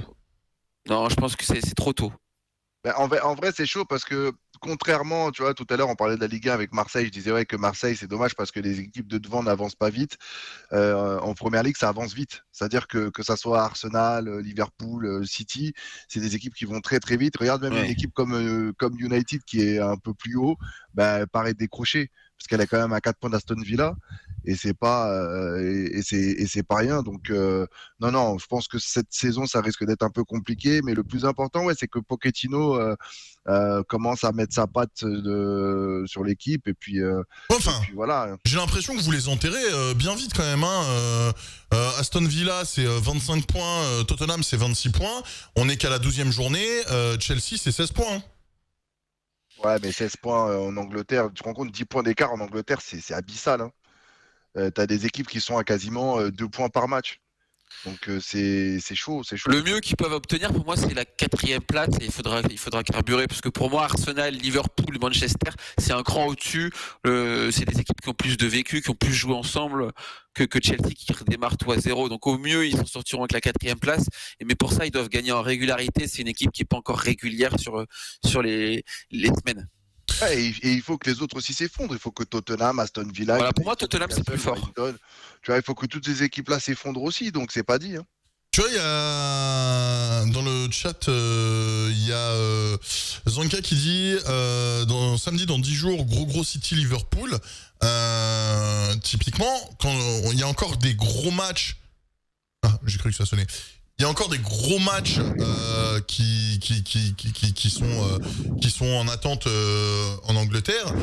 Il suffit que certains gros clubs fassent des défaites et ne prennent aucun point et que City continue sur cette bonne lancée pour au final remonter. Hein.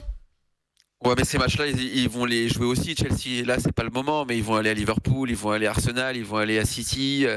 Sur les 3 prochains matchs, ils jouent Newcastle, Brighton, Manchester United. On verra, on en saura plus. Mais quoi qu'il arrive, le calendrier s'équilibre à un moment donné. Ouais, non, t'as des concurrents directs. Et c'est vrai que ces 3 prochains matchs, ça vont être un petit peu les juges de paix pour la suite de la saison de Chelsea, c'est sûr. Moi, quand je vois, après, bon voilà, hein, mais quand je vois que ils arrivent quand même à accrocher Manchester City qui pour le coup était sur 3 victoires d'affilée. Moi, je pense que c'est encourageant après. Hein. C'est encourageant. Moi, je vois ce que tu veux dire. Même en termes de points, ils sont pas. Ça aurait été en France, j'aurais dit. Mais je trouve que le projet est trop récent, trop frais pour pouvoir concurrencer les bolides, quoi, tu vois. Ouais, mais alors, ça aurait été en France, j'aurais pas dit, mais je pense que, et puis vous connaissez mieux que moi, hein, parce que vous êtes ceux qui connaissent le mieux le foot ici. Je pense très sincèrement que concrètement, la Première Ligue, c'est typiquement le championnat où rien n'est joué jusqu'à allez, on va dire le mois de février. Oui, c'est vrai qu'il faut laisser passer le Boxing Day. Qu'est-ce qui t'arrive ? Il a dû recevoir un message privé. Non, parce que je vois en fait Ahmed de loin, je te jure, ta moustache, on dirait Adi, c'est bizarre. C'est sûr que moi, ça me perturbe, frérot. Mais ouais, c'est moi j'ai toujours entendu et toujours de gens qui connaissent mieux le foot que moi, toujours appris que voilà, le Boxing Day, après que c'est passé, quand on arrive, tu vois, dans les mois de février généralement, là tu commences à avoir une réelle tendance du classement final. Non, c'est vrai qu'il y a comme je disais, en fait, il y a Sir Alex le disait pendant des années, c'est que le Boxing Day, c'est le moment en fait où tu commences à voir dessiner le classement final. C'est-à-dire le podium, tout le classement qui suit. C'est très rare qu'après le Boxing Day, il y ait vraiment de très très grands changements. Donc je pense que si d'ici le 31 décembre, Chelsea n'a pas recollé à 2-3 points les équipes de tête, je pense que d'ici la fin de la saison, ça risque d'être très compliqué parce que franchement, il faudrait qu'une équipe s'effondre complètement ou 2-3 équipes s'effondrent complètement pour que Chelsea repasse devant. Ça aussi, il faut pas l'oublier. Mais c'est pas parce que c'est pas dit hein, que d'ici le mois de janvier, Tottenham et Aston Villa s'en pèteront pas non plus. Hein. Et toi, tu parles pour la 4e place, là, moi, je parle pour la 4e place. Oh, il y a peut-être un truc à jouer sur la 4e place, mais ce sera vraiment au mieux. Pour moi, non, attention. Pour moi, c'est impossible de rentrer dans le top 3. Mais le top 3, c'est en étant vraiment... Mais en tirant des plans sur la comète. Mais pour moi, la 4e place peut être encore jouable. Et la 3e place, sauf accident phénoménal de Liverpool et d'Arsenal. Pour moi, la 4e place, je pense que voilà, il y a Rocket qui nous dit qu'il faut pas enterrer aussi Newcastle. C'est pas faux. C'est pas faux. Il perd des points bêtes, Newcastle. Il y a des équipes qui sont plus régulières, je trouve, que Chelsea. Ouais. Chelsea a fait un gros match ce week-end. Ils ont gagné contre Tottenham aussi, c'est vrai.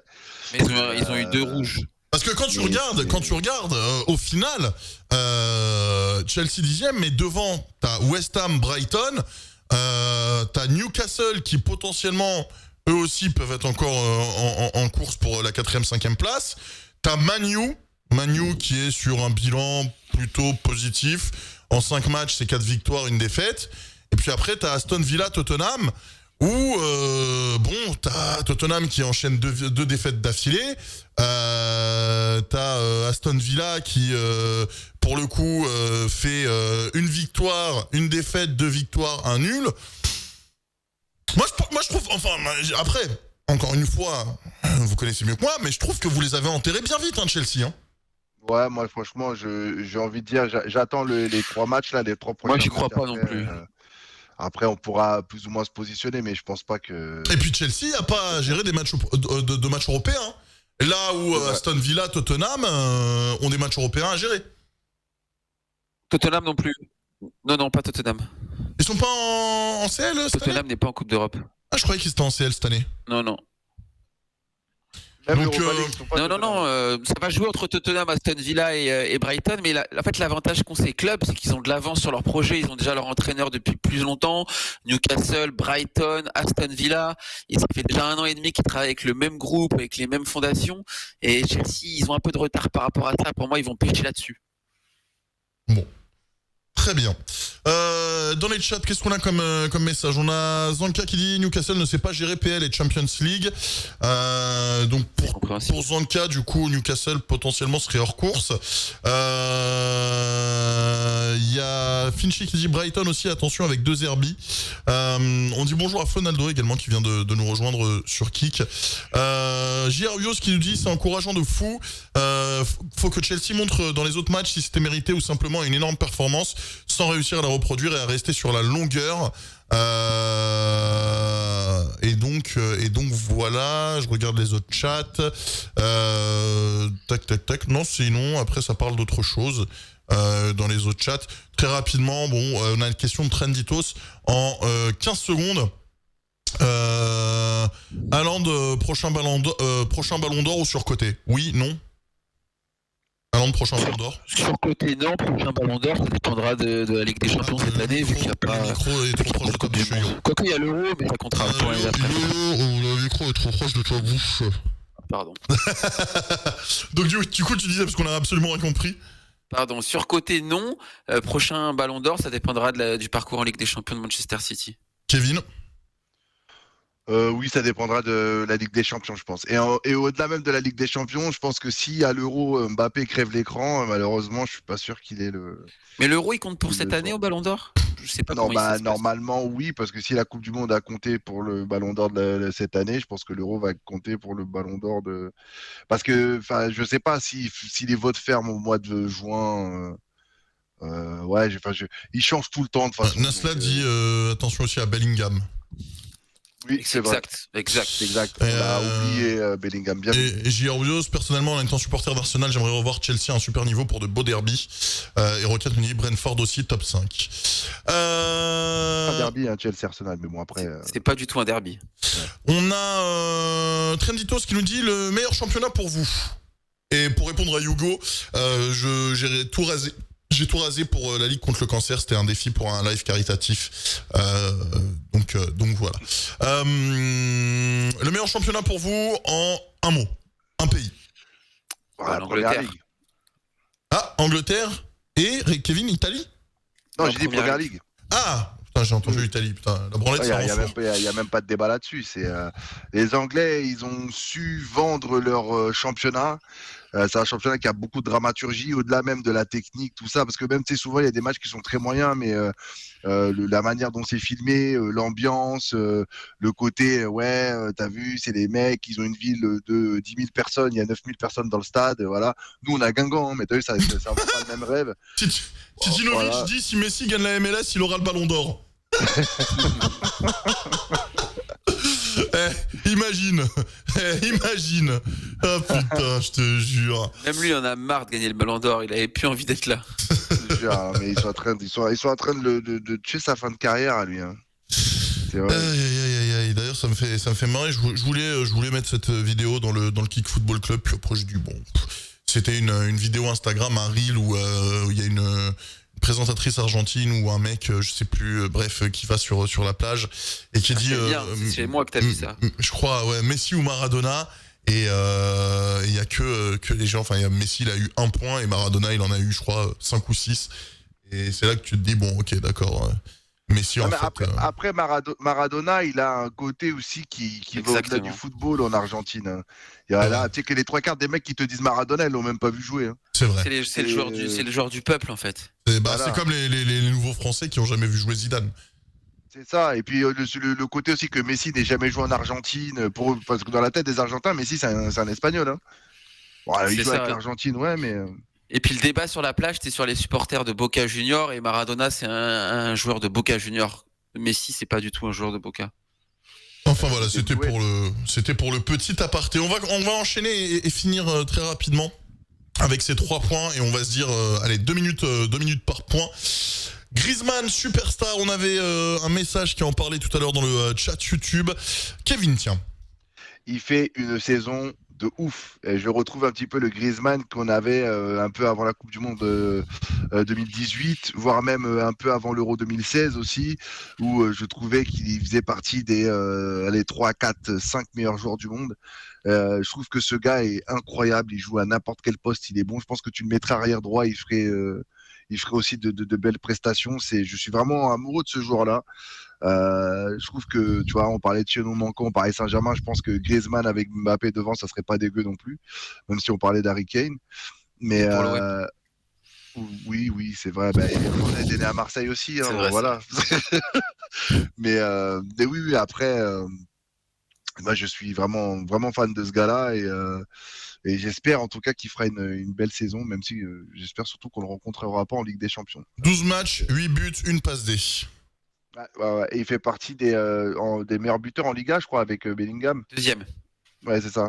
Il est deuxième juste derrière Bellingham. Moi, ce que j'aime bien avec Griezmann, c'est que c'est un mec, frérot, tu l'entends pas parler, il fait pas de vagues, il est en Espagne, il fait son petit bout de chemin, il est focus sur son football, simple, efficace, merci, au revoir. La seule fois où il a parlé, et je pense que Johan sait là où je veux revenir, c'était quand il a voulu annoncer son transfert au Barcelone, au Barça, ouais. Avec la fameuse la pellicula. Ouais, la pellicula. La décision. Ça, par contre, c'est le truc. Bon, après, il est fan d'NBA, donc il a voulu se la jouer un peu à la LeBron James. Ça l'a totalement, justement, échaudé et c'est tant mieux parce que du coup, au final. Ça l'a plombé. Mais vraiment, tu sais qu'on parle souvent des retours dans les clubs, que c'est pas une bonne idée et tout. Lui, il est en train de démontrer que si t'es bon, il n'y a pas de problème pour revenir chez son ex, quoi. C'est ça. C'est simple, hein. En 12 matchs, il a déjà 8 buts, sachant que sur l'année 2019-2020 au Barça, c'est 35 matchs, 9 buts. Ouais, c'est incroyable. Tu vois, tu parlais tout à l'heure tu posais la question sur Haaland surcoté. Moi, je trouve que pour Griezmann, pour le coup, on peut employer le mot sous-coté parce que c'est vraiment un joueur qui a des qualités techniques, qui a des qualités tactiques, qui a des qualités athlétiques, qui joue pour le collectif. Et souvent ici, on se moque de Cherki et tout, mais c'est pour faire comprendre aux gens que la qualité technique, c'est pas des gris-gris. C'est-à-dire que Griezmann, il va se mettre entre les lignes. S'il faut jouer en une touche, il va jouer en une touche. S'il faut jouer en 2 touches, il va jouer en 2 touches. Il s'adapte en fait au foot, il s'adapte à ce que demande le foot et c'est ça la vraie technique dans le football. Et pour moi, il a fait une carrière exceptionnelle et je trouve qu'il a une image, alors je sais pas si c'est auprès des Français, auprès des fans de foot, qui est moyenne alors que il a une carrière de malade, c'est un super joueur. Enfin, il y a des mecs, je sais pas si par exemple Thierry Henry a sa carrière en termes de palmarès et de finale jouée, quoi. Il a une finale de Coupe du Monde, il a 2 finales de Coupe du Monde, il a un Euro, il a 2 finales de Ligue des Champions jouées, il a une Europa League gagnée. Enfin, moi, je m'y connais pas énormément en football européen. Mais bon, j'ai toujours eu dans mon entourage des mecs qui étaient mordus de foot et du coup, forcément, quand t'as des potes qui sont mordus de foot, tu suis un peu le foot à l'international. Et c'est vrai que moi, il y a 2 joueurs de l'équipe de France qui, pour moi, on peut employer le terme sous-coté. Et attention, parce que je vais prendre une take qui va être peut-être critiquée, mais je pense sincèrement... Après, ils ont eu des périodes de bas. Hein. Griezmann, attention, il a eu aussi une période de bas en équipe de France, etc. Mais pour moi, il y a deux joueurs qu'on a toujours un peu méprisés. Enfin, pas méprisés, c'est peut-être pas le bon mot, mais qu'on n'a jamais encensé. Tu vois de qui je parle, je pense, bien sûr, Kevin. Olivier Giroud et d'Antoine Griezmann. Exactement, Olivier Giroud et Antoine Griezmann. Mais après, tu sais que... Olivier Giroud, c'est un peu plus explicable. Vas-y, Kevin. En fait, pendant longtemps, il y a eu une opposition, on va dire, de la France, on va dire banlieue. Mais non, alors justement, je te coupe 2 secondes. Je te coupe 2 secondes, frérot. Que... J'adore Benzema. Et franchement, Benzema, c'est un monstre, d'accord. Benzema, c'est un monstre, on est totalement d'accord. Et il y a rien à dire. Mais pour moi, c'est la gestion catastrophique de la FFF, qui, en fait, c'est la 3F, qui a totalement foutu la merde au sein de l'équipe de France et même au sein de la France et de l'opinion publique française, et qui en gros a fait que Karim Benzema est devenu un peu le martyr et que Olivier Giroud était son bourreau. Et c'est dommage parce que ce soit Olivier Giroud ou Karim Benzema, t'as deux très bons joueurs qui en plus sont bons à sur des choses différentes en fait. Ils ont chacun leur point fort et leur point faible. Moi, le problème que j'ai là-dedans, c'est que je te dis la vérité, admettons, je vais te prendre un truc, une thèse, même si, voilà, on va un petit peu parler de football fiction. Admettons, à la place de Karim Benzema, si tu avais eu un mec comme Hatem Ben Arfa ou un Karim Cherki, ou, son prénom, Ryan Cherki, pardon, s'il y avait eu ces deux joueurs-là à la place de Benzema, il n'y aurait pas eu un débat de ouais, machin, on aurait dit Benzema, il n'est pas là, mais fin, tu vois. En fait, le problème, c'est que cette histoire de Giroud qui joue à la place de Benzema alors que Giroud était sur le banc, machin, bon, on va pas refaire l'histoire. C'est quasiment politique en fait. Voilà, c'est politique. Moi, tu vois, t'as vu ma teuté, j'ai grandi dans le 9-4, je suis un fils d'immigré. Tu es noir. Et c'est vrai que c'est un petit peu, c'est un petit peu l'histoire qu'on vit nous dans la vie de tous les jours. Mais bien sûr. Tu vois, c'est le délire de voilà, t'envoies ton CV. Ouais, parce que t'es noir ou t'es arabe, on prend pas. Voilà. On va prendre Antoine Dupont à ta place. C'est ça. Et comme tu vois, en tant que on va dire jeune issu de l'immigration et fan de foot, tu te dis que c'est le seul endroit où tu peux encore voir des choses et rêver entre guillemets. Et là, t'avais l'impression qu'on t'arrachait ton truc là aussi. Et tu disais ouais non là par contre là c'est trop, là c'est chaud machin. Après moi j'ai toujours eu une vision des choses qui disait que voilà, Benzema il a fait quelque chose. La preuve il a été condamné pour ça. Je raconte pas de conneries. Donc il a fait quelque chose, il a payé. Fin. L'erreur de Benzema, c'est même pas qu'il ait fait ça, et je pense que Johan le sait parce qu'il doit avoir de très bonnes infos, c'est qu'il a fait cette fameuse interview à Marca. C'est ça qui le tue. Parce que sans cette interview-là, même s'il avait fait ça, je pense que Deschamps, il aurait mangé son pain, peut-être l'Euro, mais peut-être qu'il aurait fait la Coupe du Monde 2018. Quand il détruit Deschamps, ouais. Ouais, je pense qu'il aurait dû rester discret dans les médias. Ça, voilà, et après, c'est l'escalade, les likes de Booba, les machins, les trucs. Moi, je me rappelle quand il fait son flip-flop face à l'Atlético en demi-finale de Ligue des Champions et que Booba poste un truc avec la tête de Le Gret et de Deschamps ou de Giroud et de Deschamps, machin, à la place des défenseurs de l'Atlético. T'as Benzema qui reposte le truc ou qui like le machin. Enfin, bref, des trucs de gamin, quoi.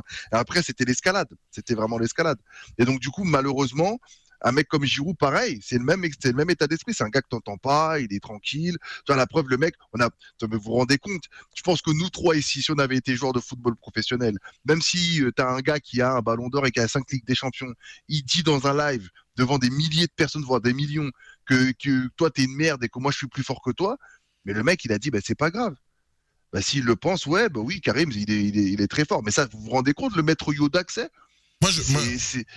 Moi, je te dis, le problème, c'est que, en fait, t'as des joueurs, on va dire les termes, on va parler en vrai français, t'as des joueurs, frérot, ils ont une trop grande bouche, ils ont une grande gorge, et des fois, il ferait mieux de la fermer parce qu'ils ont deux de QI. Je suis désolé, hein, j'aimais beaucoup ce qu'il avait fait au PSG, mais Serge Aurier, Ah oui, Serge Aurier. Le C'est live. l'entourage souvent aussi. Le Ouais, live, c'est pas frérot. le couteau le plus aiguisé du tiroir. C'est pas. Frérot, tu fais un live, t'es là, à partir du moment où tu craches sur celui qui te fait jouer, t'étonnes pas derrière, tu vois. Et pour moi, Benzema, c'est la même chose, frérot. Qu'est-ce qui va donner une interview où il crache sur le sélectionneur de l'équipe de France? Ça n'a pas été smart de sa part. En plus, ça a des conséquences parce que le coach il s'est fait taguer sa maison. Enfin, tu vois, c'était vraiment. Oui, et ça, il l'a pris personnellement. Je pense que Bien Yann, sûr. tu peux le confirmer, mais il l'a vraiment personnellement. Et moi, je l'ai toujours dit, même à tous mes potes, tout qui me disaient, ouais, mais comment? J'ai dit, mais c'est personnel. À partir du moment où le mec il a été touché dans sa chair et dans son intime, on va pas commencer à lui parler du sportif, on n'a rien à foutre. Ah oui. Il allait mourir avec ses idées. Et la preuve, le mec il n'a pas sélectionné, il a fait une finale gagnée, finale perdue, finale de l'Euro. Et le gars il est venu, il y a eu quart de finale de l'Euro. Donc voilà, après.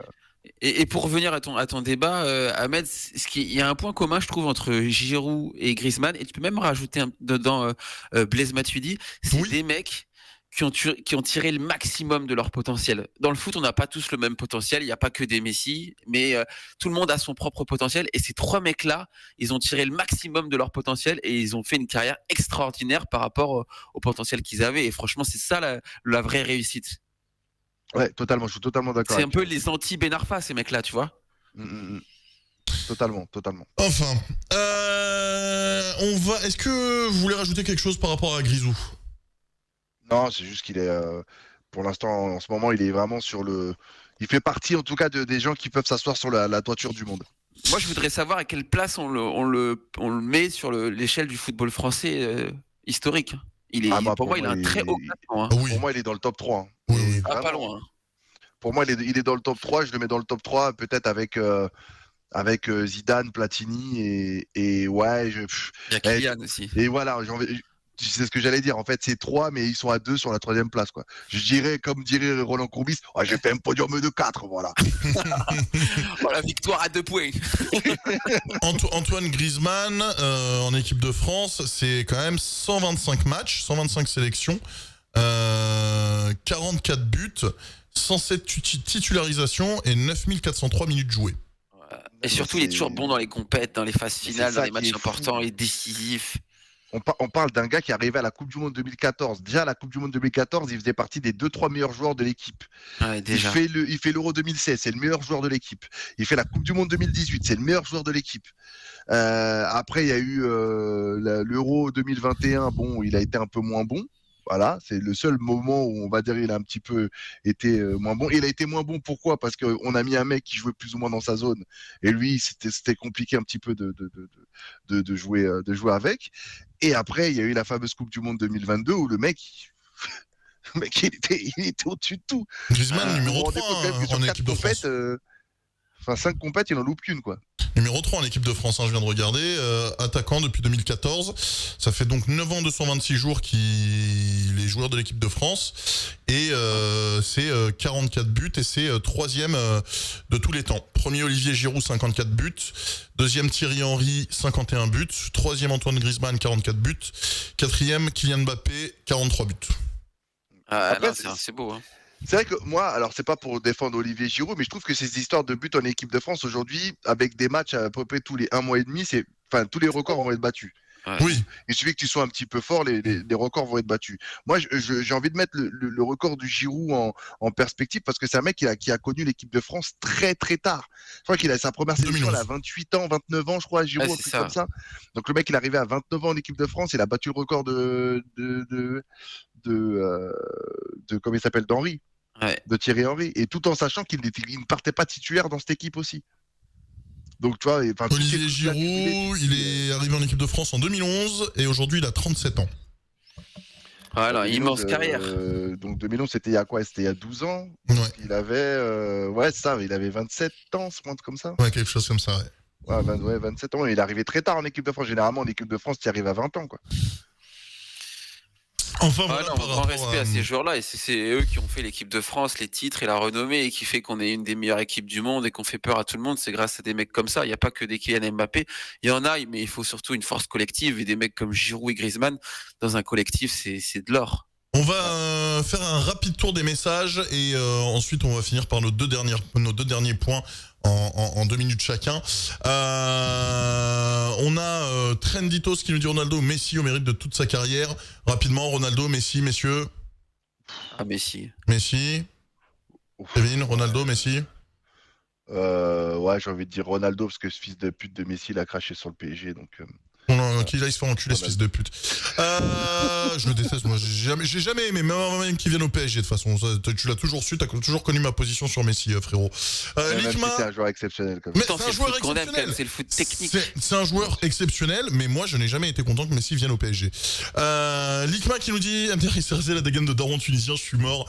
Dadan qui nous dit, laisse pousser la barbe, c'est mieux. Oui, c'est juste, c'était un défi pour un événement caritatif, les mecs. Stifler qui nous dit Ahmed on fait 3 points rapides 20 minutes plus tard.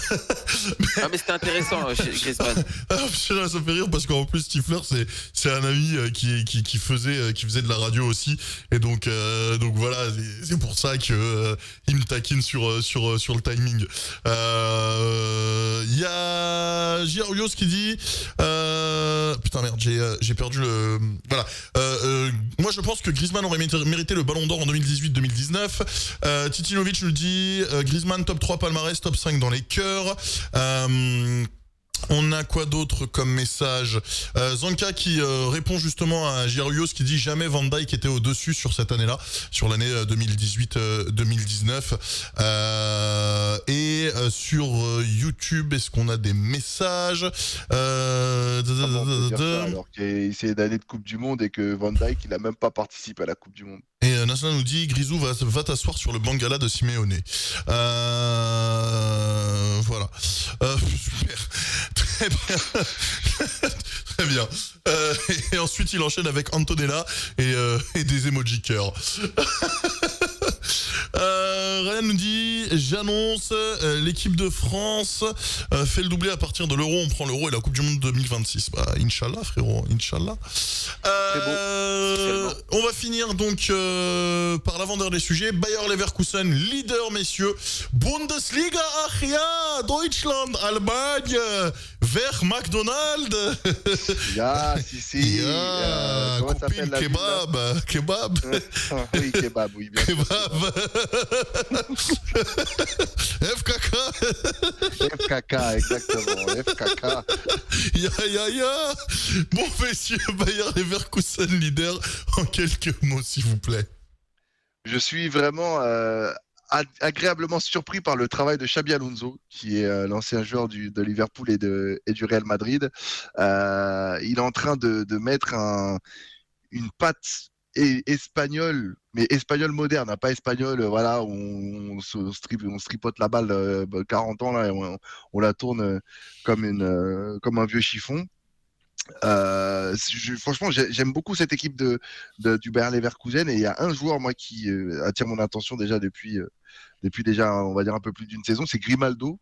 L'ancien latéral gauche du Benfica qui est parti à Leverkusen. Il a marqué 2 buts de ouf cette saison, notamment ce week-end. Je vous invite d'ailleurs à aller le voir, ce but exceptionnel. Une frappe du gauche, il a un pied gauche de ouf. Grimaldo qui fait partie de l'écurie Mendes. Paris qui cherche à latéral gauche pour suppléer Lucas Hernandez. Donc voilà, moi je dis ça, je dis rien. Voilà. Il vient de connaître sa première sélection en équipe d'Espagne. En équipe d'Espagne, ouais. D'ailleurs, c'est une sacrée anomalie parce que je trouve que les Espagnols, en plus, ils n'ont pas 45 arrière gauche et je trouve qu'ils ont mis du temps quand même à l'appeler, Grimaldo. Ça, c'est ouf. Hein. Ouais. C'est quand même assez ouf. Mais ouais, en tout cas, ouais, cette équipe est super. Et d'ailleurs, petite dédicace aussi à un attaquant français, franco-marocain, comme ils disent en télé. Parce que voilà, dès qu'il est fort, c'est franco-marocain. C'est Amin Adli, l'ancien Toulousain, qui lui aussi fait une très belle saison. Et non, franchement, cette équipe du Bayer Leverkusen, elle mériterait de gagner le championnat et au moins faire une aussi belle saison que leur illustre aîné il y a un peu plus de 20 ans de ça, avec les Balak et compagnie, ouais. Berbatov. Yo-yo. Ouais, bah alors eux, ils méritent vraiment que des compliments parce que, ils sont premiers, donc en termes de chiffres, tout se passe bien. 2, ils jouent bien au foot. Ils ont un jeu qui est vraiment alléchant. Et 3, ils jouent en plus le jeudi l'Europa League. Donc pour enchaîner jeudi plus dimanche et être performant, vraiment chapeau à eux. Et je crois qu'ils ont quasiment 95% de victoire. Moi, je les avais vus au Vélodrome, on les avait joués au match de préparation et ils avaient déjà été impressionnants. Donc je suis très content pour eux. Ça fait partie d'une des rares équipes qui est intéressante à voir jouer, le Bayer Leverkusen, un peu comme Tottenham, mais avec plus de résultats. Donc ouais, très très bien. Vraiment un gros coup de cœur pour cette équipe. Ils ont l'attaquant également nigérian qui est très bon. Je crois que c'est Boniface. D'ailleurs, le Nigeria, ils ont une génération. Ouais. Vous n'avez pas parlé à la CAN, mais ils ont une génération de malades, le Nigeria. Ils sont dans le groupe de la Côte d'Ivoire d'ailleurs, avec la Guinée-Bissau et le Cap-Vert, je crois, si je me raconte. Entre Osimhen, Boniface, ils en ont un encore à Montpellier, là, Adams, qui est passé par Milan. Moïse Simon, ils ont une vraie équipe. Hein. Ah non, ils ont vraiment une belle équipe.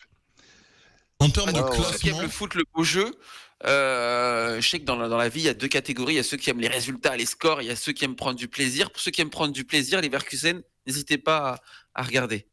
En termes de classement, Leverkusen, c'est 5 matchs, 5 victoires. 31 points devant le Bayern München. 5 matchs, 5 victoires également. 29 points. Leverkusen... 5 derniers matchs, non? Oui, sur les 5 derniers matchs. Quand je dis 5 matchs, 5 victoires, c'est sur les 5 derniers matchs. Okay. Sur le classement de la Bundesliga, Leverkusen et le Bayern qui commencent à prendre le large, bien devant Stuttgart, aussi, ouais. 3e avec 24 points. Leipzig 4e, 23 points. Et Dortmund seulement 21 points. En 5e place, il y a 10 points d'écart entre Dortmund et le Bayer Leverkusen. Et petit mot pour Leipzig et Xavi Simons qui fait vraiment un début de saison incroyable avec Leipzig. Et d'ailleurs, c'est marrant parce que dans une de mes stories, la dernière fois, j'avais mis c'est marrant parce que le meilleur joueur du PSG ne joue même pas au Paris Saint-Germain. C'est vrai que le début de saison de Xavi Simons, il est vraiment époustouflant ce joueur, mais pas de journée en journée. Et tu vois, on en reviendra sur une autre émission, mais autant Zaïre Emery, je comprends la précocité et le niveau qu'il a à son âge, mais autant je ne trouve pas ce truc pépite que je trouve à Xavi Simons. Tu vois, Xavi Simons, je sens que, putain, il a de l'or dans les pieds. J'arrive pas trop à sentir ça, c'est Zaïre Emery. Zaïre Emery, c'est plus, moi je trouve que c'est la maturité dans son jeu. Parce que oui, ce qu'il fait... mais tu lui vois une carrière à la quoi, là, un peu N'Golo Kanté ? Ouais, je lui vois une carrière comme ça. Et je pense que déjà, tu vois la différence de se faire entraîner avec Galtier, enfin par Galtier, pardon, ou par Lucho Enrique, c'est que l'intelligence tactique. Là, tu vois en fait que le mec, il commence à être un peu plus mûr tactiquement, il se place entre les lignes, il arrive à couper des passes. Non, mais c'est un très bon joueur. Bien placé. C'est c'est costaud. Très bien. Le dernier sujet de la soirée, messieurs. Rudy Garcia sur un siège éjectable. Oh là là. C'est même plus sur un siège éjectable, il a été viré. Ah, c'est bon, ça y est, parce que j'ai envoyé le truc, il était 17h. Donc, Alors, ça n'a pas été annoncé officiellement, mais de ce que j'ai lu sur les réseaux, il va être viré dans les prochaines heures. Et il parle de Igor Tudor pour le remplacer. Incroyable, ça, quand même. Ouais. C'est incroyable. Hein. C'est des clubs assez similaires, Marseille et Naples. Et Naples, ouais, le Poubellico. mais c'est ouf quand même, Rudy Garcia. C'est vrai que dès le départ, déjà, ça partait un petit peu en cacahuète. Il s'est mis quelques cadres de l'équipe à dos. Osimhen déjà pour commencer. Il y a eu Kvaratskhelia aussi, parce que je me souviens, il y a eu un match où il l'avait sorti et voilà, il y a eu des mouvements d'humeur. Enfin... c'était voué à l'échec cette histoire déjà dès le départ. Tu sentais déjà que le gars, ça sentait pas bon. Et puis là, la défaite face à Empoli. Alors d'ailleurs, la défaite à Empoli avec un but à la 91e. Je vous invite aussi à aller voir le but. C'est un but exceptionnel de Victor Kovalenko, je crois qu'il s'appelle, un truc comme ça. Mais le but est fou, quoi. Passe, frappe, pied opposé, lucarne. 91e, rideau, il n'y en a plus. Voilà. Combiné à un match nul contre l'Union de Berlin qui était sur 9 défaites consécutives. Ouais, en Ligue des Champions. Compliqué, notre Rudy. c'est très très compliqué. Et puis oui, et puis Naples aussi est très décroché en tête du classement. Je sais plus ils sont combien exactement. Je crois qu'ils doivent être quatrième, un truc comme ça, ou cinquième du classement. Ouais, ils sont 4-5e. Il y a deux équipes qui se sont détachées là, c'est la Juve et l'Inter qui vont se battre pour le titre là. Parce que Milan, c'est. Il y a Titinovic nous dit attention à la Bundes pour Simmons. On en a parlé la semaine dernière. Oui, c'est vrai que c'est un peu plus porte ouverte pour les buts, mais. Ouais, par contre, le but qu'il met là, c'est quel match là, Leipzig, je sais plus contre qui ils ont joué, là ils ont gagné 3-1 je crois. On est quand même à la 5e ou 6e minute de jeu, il y a peut-être 15 mètres entre lui et le premier défenseur. Je trouve ça incroyable quand même. Ouais, c'est ça. Il y a une info, je sais pas si vous l'avez entendu ou vu ou lu, Conte aurait refusé le poste. Pour Naples ? Ouais. Ouais, mais ça, c'était il y a un mois déjà. Ils voulaient virer Garcia pour prendre Conte. Du coup, ils n'ont pas réussi à avoir Conte. Du coup, ils ont laissé une deuxième chance à Garcia. Et là, c'était la semaine de trop. Bon. Mais globalement, rapidement, sur Garcia, je trouve quand même que c'est un mec qui a une image médiatique dégueulasse, quoi.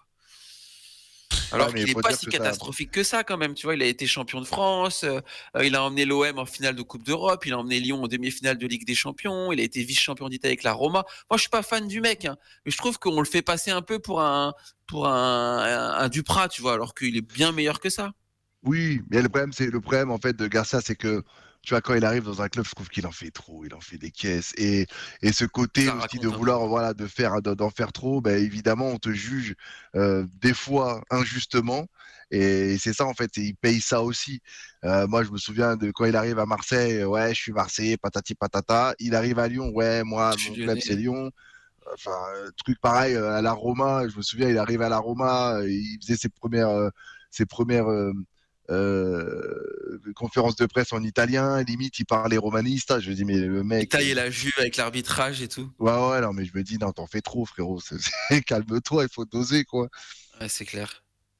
Bon, et ben écoutez, je pense que nous avons fait le tour. Il y a Girios qui dit Xavi Simons c'est un peu plus offensif et technique. C'est peut-être pour ça qu'il voit plus la pépite dans Xavi Simons que dans WZ2, Warren Zaïre-Emery. Il est plus tape à l'œil en quelque sorte. Et sur YouTube, on a Nasla qui dit Garcia déjà à El Nasr, il s'est mis Ronaldo à dos. Ah, on avait oublié, bien vu mon gars aussi. Tu vois, les grands joueurs ils n'aiment pas les merdes.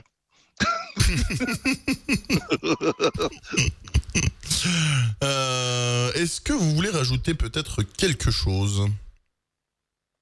Non, je trouve qu'on a fait le tour. Hein. Je sais pas si. Ouais, on a fait le tour, je pense. Bon. Très bien, je regarde les derniers messages. C'est quand même en Italie qu'il a trouvé l'amour, Rudy Garcia, avec une Italienne. Ah ben, attends, j'ai des petits cousins italiens, c'est pas pour autant que... Voilà, que je vais pas en faire des caisses, quoi. Buongiorno, Tatawin, tout ça, super. Il est marié à une journaliste de l'AS Roma, c'est vrai. Très bien, messieurs, désolé. Désolé, j'ai fait peur à Johan. Le son était un peu fort. Girios qui dit merci pour ce live, ça fait plaisir de pouvoir débattre un peu en même temps et que vous regardiez les commentaires. On est là pour ça, que ce soit sur TikTok, on embrasse toutes celles et ceux qui étaient sur TikTok. N'hésitez pas à nous rejoindre juste ici là, TikTok. Voilà, le lien il est juste là. Voilà, kick.com/Ahmed LND. Vous venez ici là maintenant tout de suite. On continue le live en exclusivité sur Kick dans quelques instants, donc rejoignez-nous. Pour celles et ceux qui sont sur Twitch, qui sont sur Facebook, qui sont sur YouTube, il y a After the Sun qui dit wesh, on est que 5 alors qu'il a plus de 50 000 abonnés. Donnez de la force, 120 000 abonnés presque sur YouTube, After the Sun, mais ça n'intéresse pas énormément les live football et c'est pas très grave. On est 11 sur YouTube, on a fait une pointe à 20. Je m'en fous, je regarde pas les stats, je partage. Ceux que ça intéresse tant mieux, ceux que ça intéresse pas, c'est pas grave. Il y a pas de souci. Merci à ceux qui étaient sur Facebook, merci à ceux qui étaient sur Twitter et sur LinkedIn. Bon, je sais que vous n'avez pas de chat sur Twitter et sur LinkedIn, mais je vous vois regarder le live. Merci également à ceux qui étaient sur Twitch et merci à ceux qui étaient sur YouTube, ceux qui étaient sur TikTok également. N'hésitez pas tous à rejoindre kick.com/Ahmed LND parce que le live ne s'arrête pas là. Non, le live continue juste après sur kick.com/Ahmed LND. On continue avec l'after et on part sur FC24 en club pro. Merci mon Johan d'avoir été là. Merci à toi Ahmed. Merci beaucoup Kevin d'avoir été là. Yo Maïyo, ciao les gars. Et Ciao, puis les gars. nous, Bonne soirée à tout le on est en live tout le temps, non-stop, en ce moment, puisqu'on est en live 24h sur 24, 7 jours sur 7. On est en ce bâton, pour celles et ceux qui connaissent. N'hésitez pas à nous rejoindre, on est en ce bâton sur Kick 24-24, tous les jours, jusqu'à ce que le compteur arrive à sa fin. Voilà, merci beaucoup d'avoir été présent. Pour ceux qui sont sur Kick, restez là. On coupe 2 minutes pour la rediff et je relance dans, il est quoi, 23h12 à 23h15, je relance sur Kick. Restez dans le coin, on revient tout de suite. Merci d'avoir été présent. Les autres sur les autres plateformes, bonne soirée si vous partez. Et sinon, n'hésitez pas à nous rejoindre, kick.com/Ahmed. Ciao tout le monde et à très vite. Ce soir, en direct sur la Chômage Télévision, c'est le Kick Football Club.